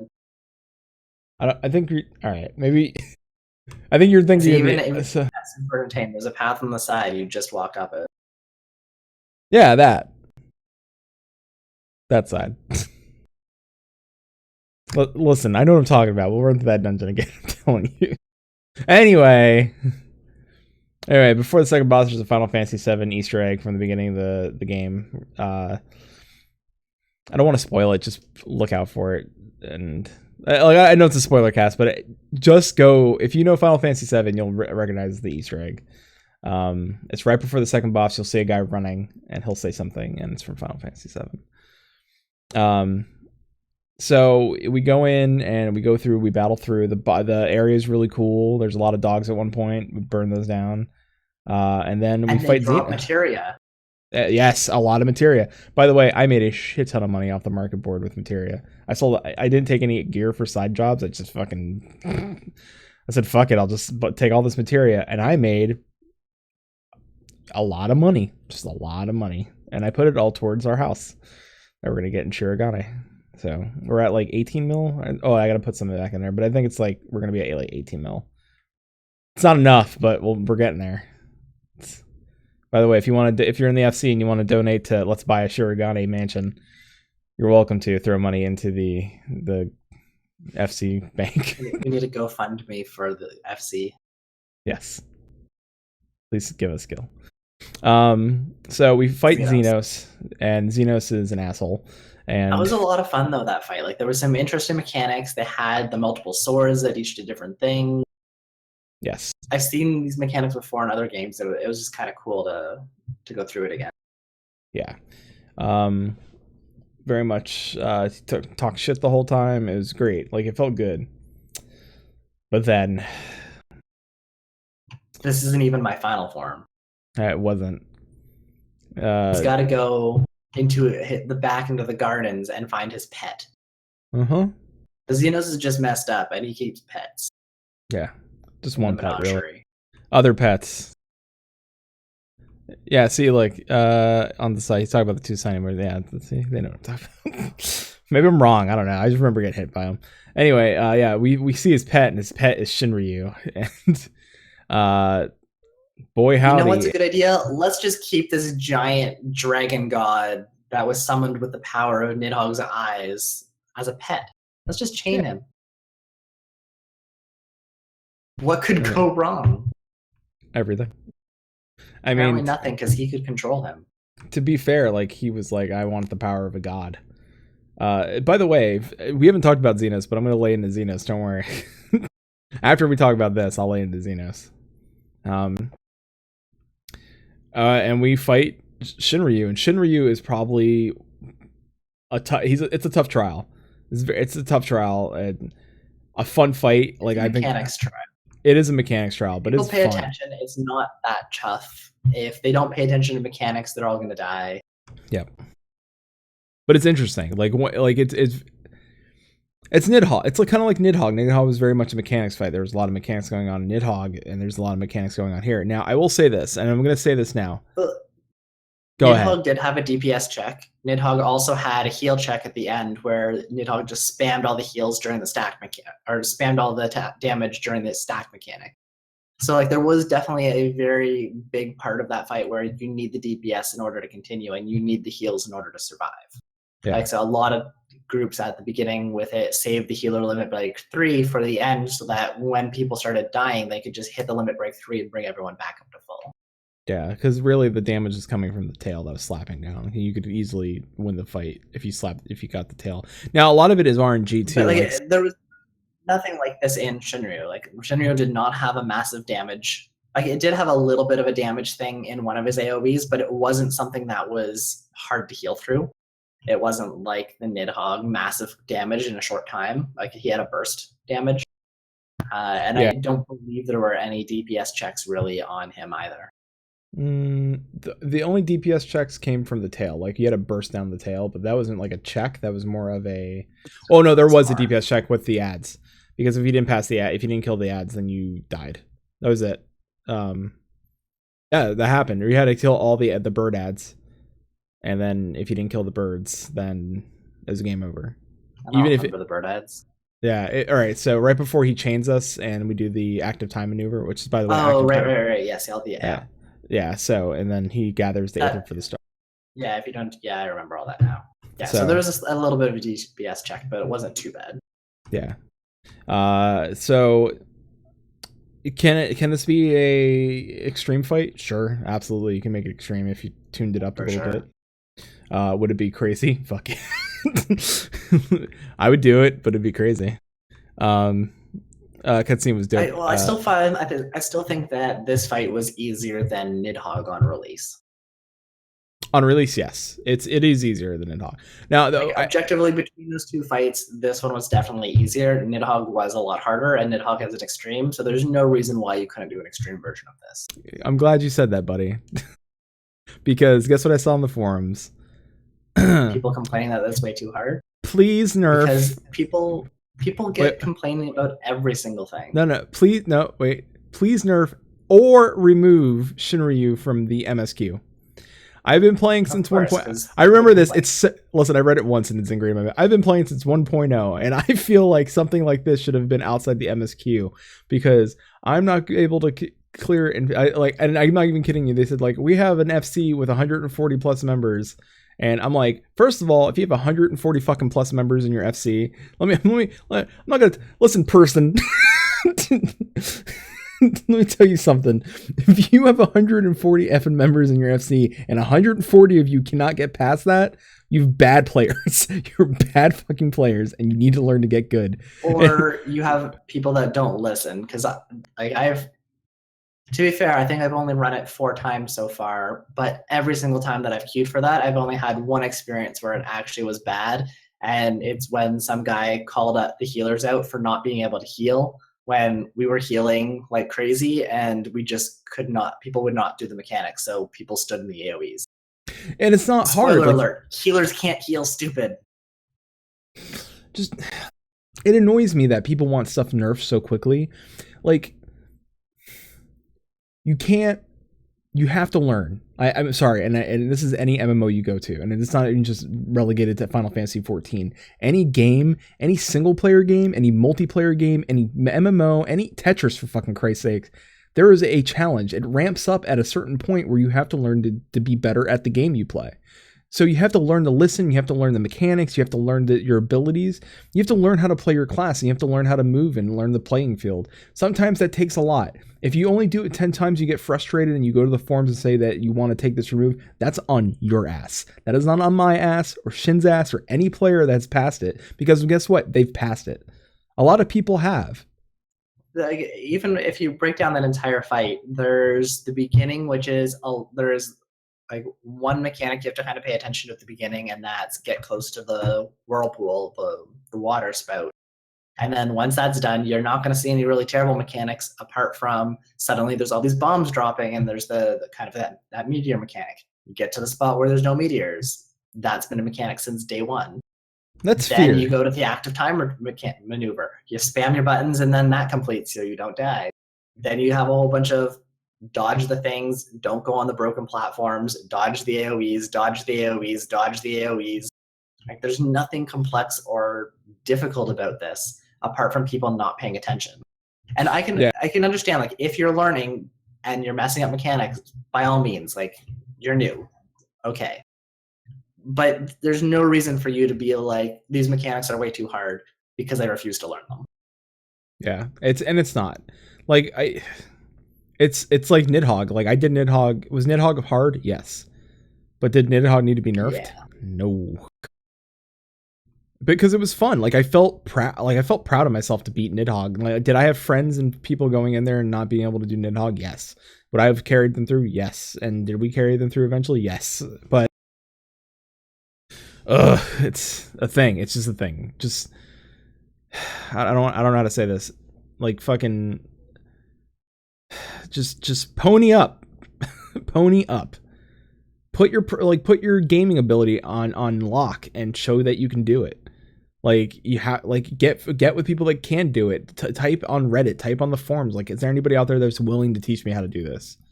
If your FC is not willing to teach you, get a new FC. Okay, there was someone on Twitter that I follow was complaining that they couldn't even get a group to go and do it. Like, there was not enough people that were queuing that he could get a group. And unfortunately, it was on Ether, so we couldn't help her. Couldn't help with the Primal group since we're on Primal. But yeah. Like, there's no excuse from some of our most casual players to some of our more hardcore players. Like, we have gotten people from all play styles through the entire main story quest. Yeah. There's no reason that it really needs to get nerfed. There's no random mechanics. There's no sudden death.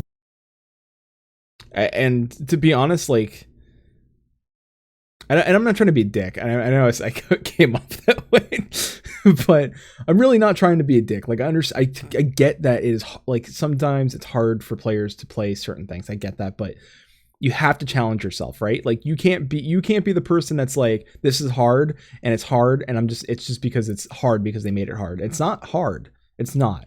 And you could tell me if you want to say I'm a hardcore player, I'm not. I ask my ass if I did Savage. I didn't do Savage for shit. Do you think I'm going to come over here and be like I'm a hardcore player? Fuck no. I'm midcore. But guess what? It didn't mean like Shin and I didn't spend 4 fucking hours on Shinryu to learn Shinryu. We did that. Only to do our trial roulette and do it again for another hour trying to help other people through it. Yes. So, spoiler alert, we didn't do it because someone thought that I can't heal. Yeah. So just find your people. Find the people that will help you do it. If your FC of 144 people aren't the people that are going to help you do it, find a new FC. Find a static. Find something. But don't ask and get the power, because there's going to be people out there that are single player playing this thing. 90% of the problems I saw were people ignoring AEs and standing in the fire. You're absolutely right, Shin. You're absolutely right. 90%. Every time, people ignoring shit and standing in fire. Like, you know what I learned in Warcraft? The first thing I learned was like level 10 mage, when people were like, hey, I'm like, you got any tips about playing this game? They're like, don't stand in the fire. I'm like, okay. That seems like a good deal in and outside of life. Don't stand in the fire. Always standing in the fire. Always. Like, and the other thing is hit the tail. Like, a lot of people don't know that. Like, when you first see the tail, hit the tail. The tail's targetable. That is the massive damage to Shinryu. Hit the tail. Burn the tail. Like, you have to slam all your DPS buttons and burn that tail. Anyway, let me not... Just like every other trial boss, mechanic, whatever in the game, there's a very solid pattern to the way that it attacks. And even if the order of attacks might differ from fight to fight, the mechanics are always the same. There is an AoE that hits that's going to do a circle in the center. There's going to be a one where the tail comes down and smacks 2 squares and eventually breaks them. There's going to be the one that he goes diagonal that only 2 of the corners are really safe for. Like, the mechanics are very repeatable. When you look at them, you recognize it, you can adjust, you can dodge them. It's not hard. It's not. All right, well, let's get to the aftermath. All right, so Shinryu's dead. And after that, he goes free. Sort of. Xenos is an asshole. He takes his own life. I want to talk about Xenos, but let's move through. We can talk about Xenos. Oh, well, I want to talk about Lise first, since she's up on that list first. All right, so Lise, this whole time, she's her president. Yes, and Lise is now. Lise leaves the Scions. She makes the big girl. She puts on her big girl pants, makes the big girl decision, and she's like, "I gotta leave. I gotta help." But we'll always have Alamigo. We will always have Alamigo, and it's kind of sad. Like, I really like Lise is. As much as it was like, all right, he did Lise the whole thing when he left Heavensward, but Lise was conflicted as a character a lot of the times. I think she dealt with a lot of character development in this expansion. Yeah, and it was fantastic. Lise is beautiful as a character. There's another character that had a lot of development in this expansion, which I'll go into later. But I do want to mention that she wasn't the only one that had a large amount of. I agree. Yes. Also, Alice Sassy, so good. That's the other character. All right, perfect. Yeah. Also, we learn Estinian does get his closure with Nidhogg's eyes, and finally it's over.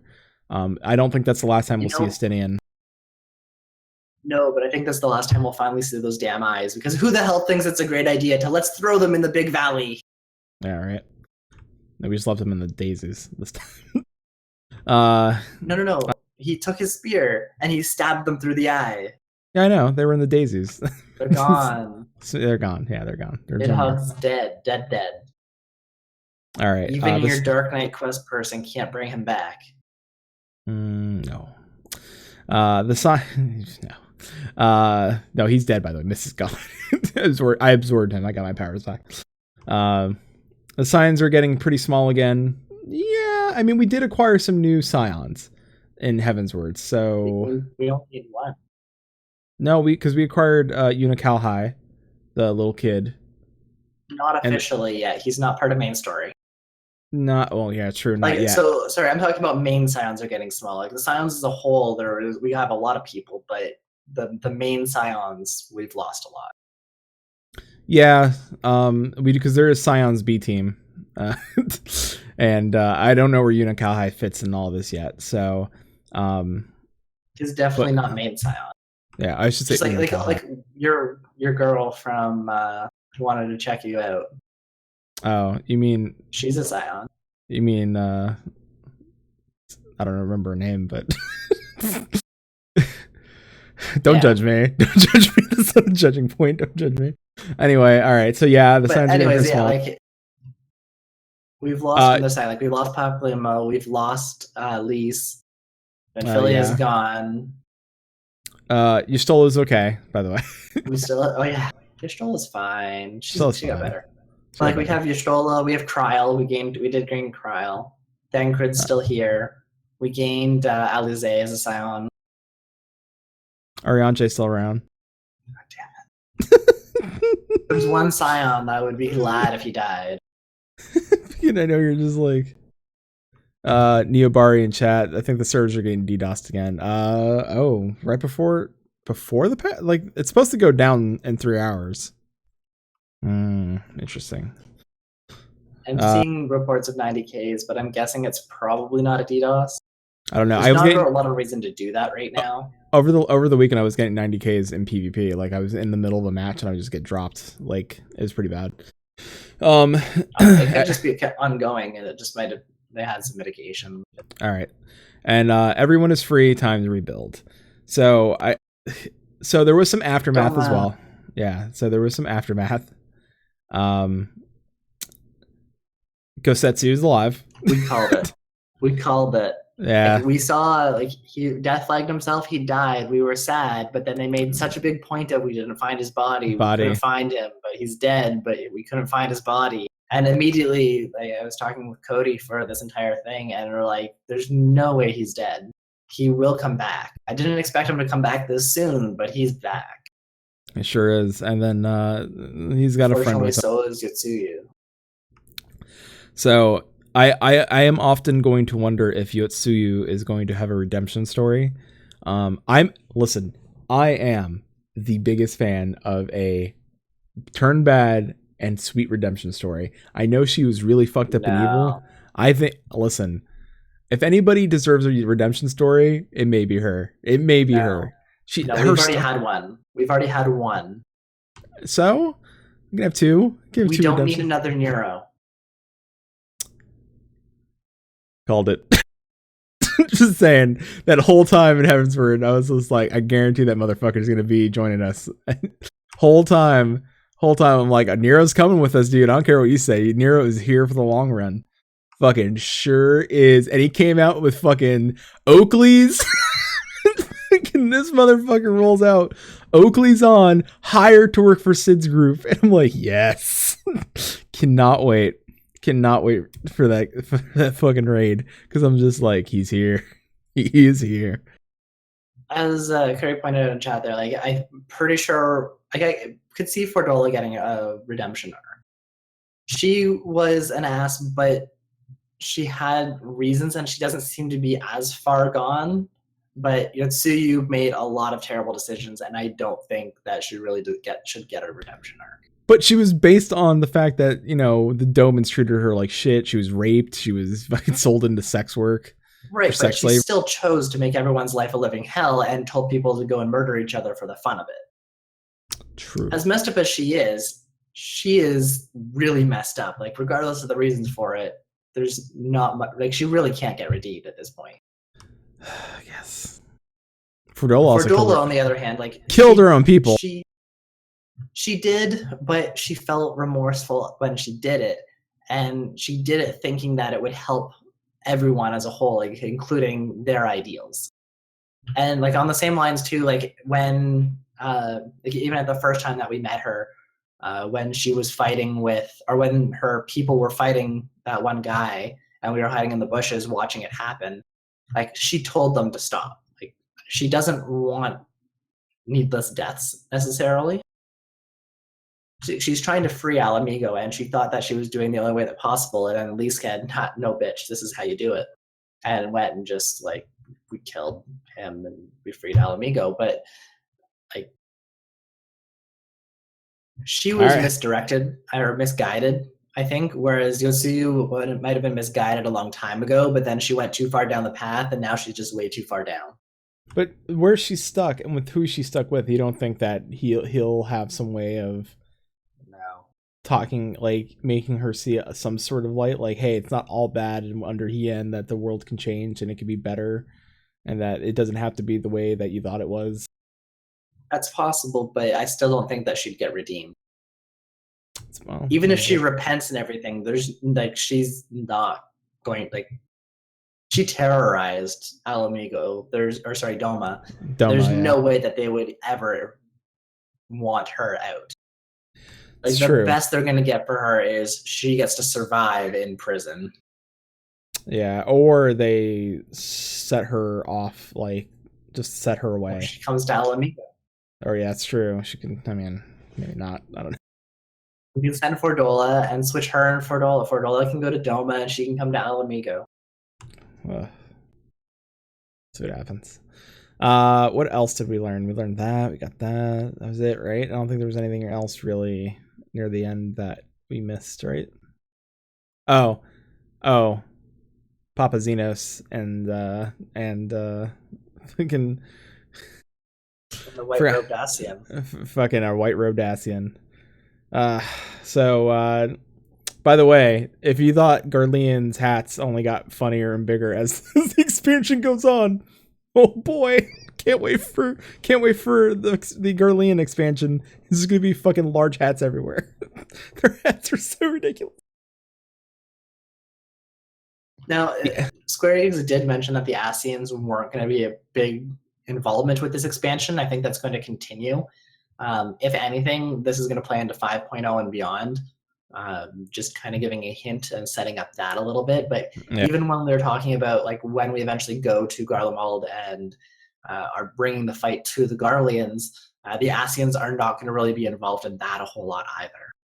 Again, no, and for the next few expansions, the Ascians are taking a huge backseat, and we're not sure when they're going to come back. To be honest, I think how it's going to go is that our next expansion is going to be us going to Garlemald. I thought it was 6.0 for some reason. No, and then I would think that 6.0 would lead us against the Ascians itself. I think we would liberate the center area, the area that we have not been to yet, and then we'll go straight to Garlemald. Unless they split Garlemald into two expansions for whatever reason, and then we free. Because I think the end of the storyline is 2 more expansions, and I would think the Ascians being like defeated would be part of that somewhere. So, and I think we would do that after we took care of Garlemald, not before. Because I think, if anything, we're going to need Garlemald's help to get rid of the Ascians, not the other way around. So let's. I want to talk. All right. So I know we went way the fuck over time, but I need to talk about Xenos as fucking post 70 dungeons. Kugane. I did both of these. I can touch on them real quick. I've done both of them. Kugane Castle, a lot of fun, a lot of sweet mechanics, floor mechanics, and Yojimbo's dope. The Temple of the Fist, I did that drunk, and and I don't remember a whole lot of it. Not gonna lie. Not gonna lie, I don't remember a whole lot of it. So when I run it for the first time again, it's gonna be great. But I do want to talk about Xenos.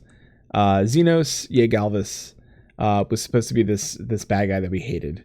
And he was an asshole. I'm not gonna lie, he was an asshole. But he was a psychopath in a weird way. And I don't think we got enough backstory on him. I kind of wish that he didn't kill himself like at the end of this, but he did it. I know why he killed himself. Like why they wrote it the way they did, because it was one of those things where you hated him so much that you wanted to defeat him, and you never got it. Like he took his own life. You never got his defeat from your hands. His defeat came from his hands. So it left you wanting, like, I never got to actually kill this motherfucker. Is he a dick? Yes. Is he an asshole? Yes. He was written so well. I feel bad that that's it. Like, I don't know if they're going to be able to, like they said, Xenos is going to be this guy you hate. Unless he comes back. I mean, unless they find a way to bring him back, but it seems like it was pretty final that he's gone. So I think they could find a way to bring him back if they really wanted to, but based on the final cutscene with the leader of the Garleans and the Ascian there, it doesn't seem like he's very well liked by Garlemald either. So I don't see any reason for them to bring him back. True. And He doesn't really have any friends. No, he doesn't. He called us. He called us his friend. I don't know. As a bad guy, the psychology behind Xenos is interesting. He wanted power over anything. He wanted to have somebody be able to be at his level. That's why, even though Chili hated the fact that they were fights where we were forced to lose, it did reinforce that Xenos was strong. Like Xeno was stronger than us until we went through our journey and became stronger ourselves for it. But the psychopathic, almost, I mean, sadistic for sure. And I'm not sure if he even got pleasure for watching people suffer, because they never really showed it that way. Just amazing how well they did that. It's like they really did stand by their, like, we'll make you not like him. But I do find odd, this is where I do find odd, that the internet has taken him and fallen in love with him. And I know like a lot of them based on looks, his character's voice. Such a weird thing to me that people are, I mean, they may not like him as a character. They may like him as some sort of sex symbol. And I get like, oh, I like the bad guy. Like, it's almost like that. Now, Superintendent, he sucked. He sucked because we didn't get a backstory on him. But like, as evil goes, I don't think he was boring. I think he was short-lived. That's my thing. Like that, I will say that he was short-lived. I think what we got from him was really good, but I think that we could have gotten more from him, and we didn't get that. And that's where my complaint lies, is that, well, I have two complaints. One is that I don't understand why the internet's giving him, like, they're like, Xeno's thick and boy howdy is he hot. I'm like, it's the hair. I think that's all it is the hair. God, like, he's literally Hitler. Stalin? Yeah. Stalin, maybe? No, Hitler's really good. Hitler's good? I wasn't gonna bring this up on the show, but like, there is that little tie-in with the whole Hitler history thing too. I mean, there was that big German-Russian march thing going on at one point. There was all of the scenery with the whole Nazi scenery stuff, but also like the blonde, blue eyes, blonde hair, blue eyes. That too, yes. But like the ending where Xenos takes his own life. Yeah. That's, holy shit, you're right. He is Hitler. Holy shit. Fucking, we just blew it up. Hold on. Somebody shouldn't tweet that out. We fucking just blew it up around the show. That fucking Xenos is Hitler. Literally Hitler. Not sure if I should tweet out Xenos is literally Hitler from that account. I mean, all right.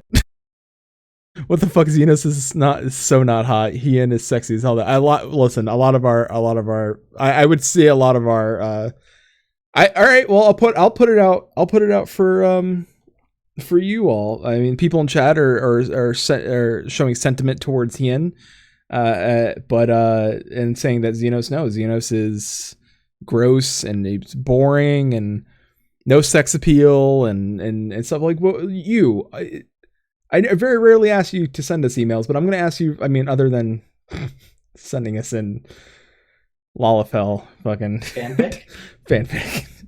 If you're going to send that in to us, keep it sensual, not sexual. Also, we'll take artwork. Again, sensual, not sexual. Yeah. Things I don't want to see in our inbox. Paul, this means you. Oh, yeah. Paul. Wait, just Paul himself, like a picture of Paul? Paul, do not send specifically things that I do not want to see in my inbox. Specifically, Paul, don't send those things to our inbox. All right. But if you are a sympathizer of Xenos, send us an email. show@maelstromradio.com. I want to know why.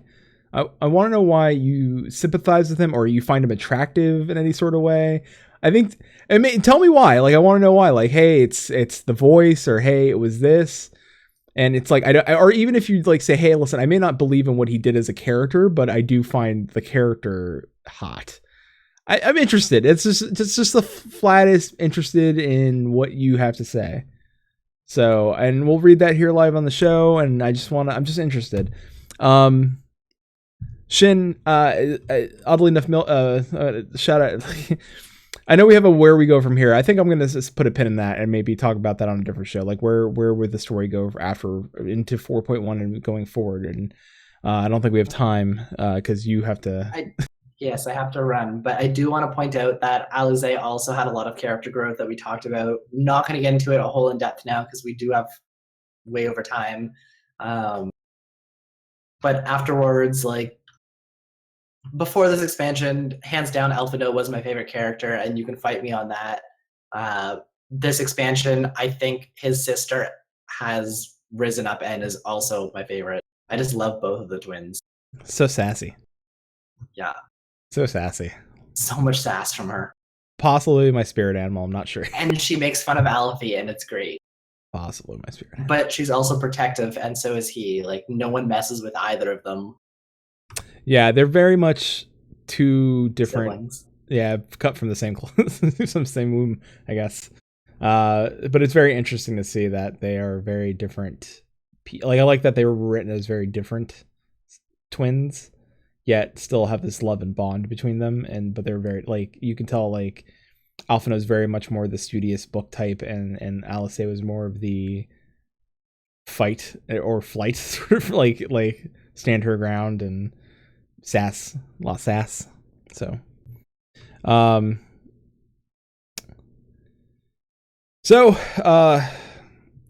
we went through a lot. Shin, you got any final thoughts? And there's still more. There's still, oh god, there's so much more. Is there anything we missed? I don't think we missed any. I mean, I'm sure we probably did. Things that we missed. Yeah, it's not. Listen, when we do spoilers, it's more like our point of view. So I will say this, Shin, what did you think of the story? Overall, I think it was really good. There was a lot of strong points. I don't know if it got quite as involved as some of the storylines in Heavensward, but I also don't know if that's because I'm looking back on Heavensward with nostalgia, like it's been a long time and had really good memories from it. I really enjoyed the Dragonsong War story and the ending for that. I found that was very, very powerful, and it tied both the expansion and the post-expansion content together. But like we haven't seen the post-expansion content for this, so I don't know if there's anything that's going to be similar to that. So in that sense, like I found that there was a little bit of story from Heavensward that was still more powerful than this, but this was a very solid story. For me, I know I said this last show, but I'll say it again, that this is probably one of my favorite Final Fantasy games in a long time. Like this story, this expansion itself. The characters were memorable. They were fun. I didn't like Xenos, and I shouldn't have liked him. I felt like the dungeons we were meant to be there. They were very much story driven and like I said, cinematic in a lot of the way. Like they felt like these actual, like they didn't feel like dungeons. They felt like actual areas and things that are tangible in the world. Where a lot of time I don't feel that sometimes with MMOs. Bardom Metal was a surprise, and I understand why it's getting the ratings it's getting on Metacritic, where it's got sitting at 90, which is phenomenal. Like it deserves it. I know. Are you laughing at chat? Yes. Oh God. I want a Kitty L share thing. Oh my God, what is going on in chat? No. Specifically, Hien is more than meat. He's a feast. Oh God. All right. Let's wrap up here before chat gets a little bit too. Chat's getting spicy. You hose them down. So I would I say that if you're not have played, like I know if you're listening to this, you play Final Fantasy 14. But if you have a friend and you want them to give them a reason to go play Final Fantasy 14, then the reason is that Hien is a spicy tamale. Oh my God! Please stop. I will say that I'm just quoting chat here because I'm like, Hien was a really cool character, but it's fine. I don't have a man crush on Hien. There's no. The whole chat can go and fight over him. I'm not sure who you have a man crush on, but I don't think it's Hien. God. All right. Listen, I don't know what's going on anymore. with that being said, I love you, chat. Oh my god, those eyes, that butt, that hair. I can't with anymore. Anyway, although I do want the hair. We gotta wrap up here. I do want the hair for my aura. If that's already a hair in the game, I need to go find it because I want it on my aura. If you have a friend that's like on the fence, tell them this. Have them listen to this. Like, probably one of the best experiences I've ever had was playing through Stormblood. Well, I say that they need to jump a character to pass story and stuff like that. I will never tell anybody to go jump a character to jump story to get to this part. But if you feel that there is no way, my dog is barking like an asshole. Greg, I know it's 10. Please stop. Okay. Thank you, Greg. Thanks, Greg. My dog's name is not actually Greg, but I do call him Greg. Okay, it's because I think there's fireworks and I think he's freaking out. Lucy plus Curry plus Leo. Don't look at the chat. Oh my god.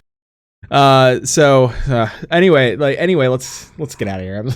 Anyway, get your friends, get them to try it out. If you want to help them learn a character or class so they get to Stormblood and really experience what a good and great Final Fantasy game. Not to say that Heavensward was bad, not to say that A Realm Reborn was bad, but if you want to see them, like, they're going to look at those scores, they're going to see what the hype is about, they're going to want to try to get through Stormblood. That may be the best way, but you're going to have to make sure that you teach your friend how to play the game a little bit before.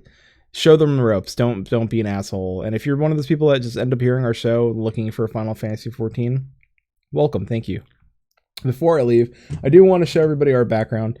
Our friend from Mooga Around, Lunavox, had a meme, and she said, have Luna paint, and I had Luna paint. Jesus, the messed up Jesus face.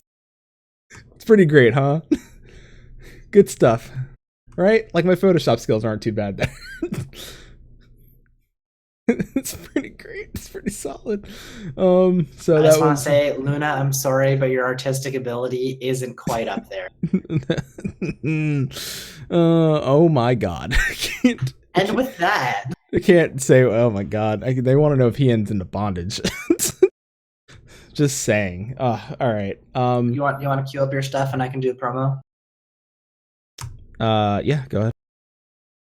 All right.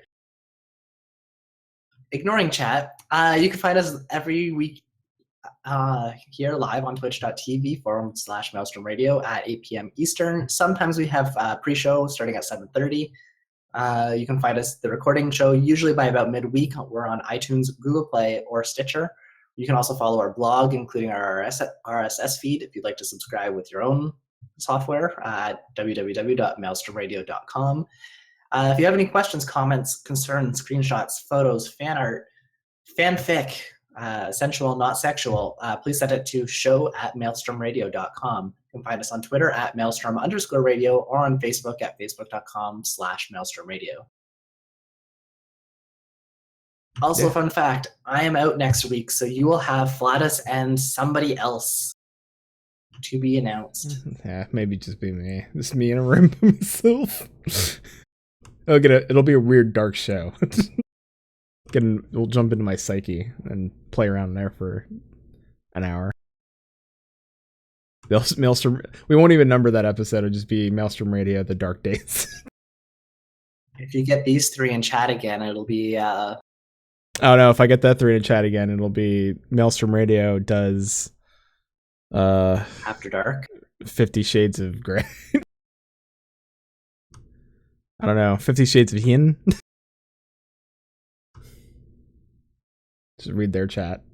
Just play like all sex. It is going to be fanfic and artwork of Yin. So yeah, let's. I'm gonna. Bye. Bye. Dear God. Oh boy. I can't sometimes. Oh dear God, 50 Shades of Doma. All right. Thank you all so much. We're working on a lot of stuff like in the background. I can't talk about any of it yet. There's some cool, like, there's gonna be changes coming to Maelstrom Radio, and it's hopefully all for the good in the long run. There's some new ideas I have that are bigger than Maelstrom Radio, and there's stuff that I have to talk to Shin about even after the show for like a minute before he has to run off. But yet again, thank you all so much for your continued support. And until Sea Swell is all, keep listening. Maelstrom Radio is a production of MaelstromRadio.com and Blackfire Media Productions. Final Fantasy XIV and Eorzea are trademarks of Square Enix. Opening theme provided by Benjamin Anthony James. You can find more of their music over at SoundCloud.com/Ben773. Our outro is provided by Sodo. You can find more of their music over at SoundCloud.com/Sodo. Views and opinions expressed on this episode are those of Maelstrom Radio and their hosts, and do not reflect the views and opinions of Square Enix. And until sea swallows all, keep listening.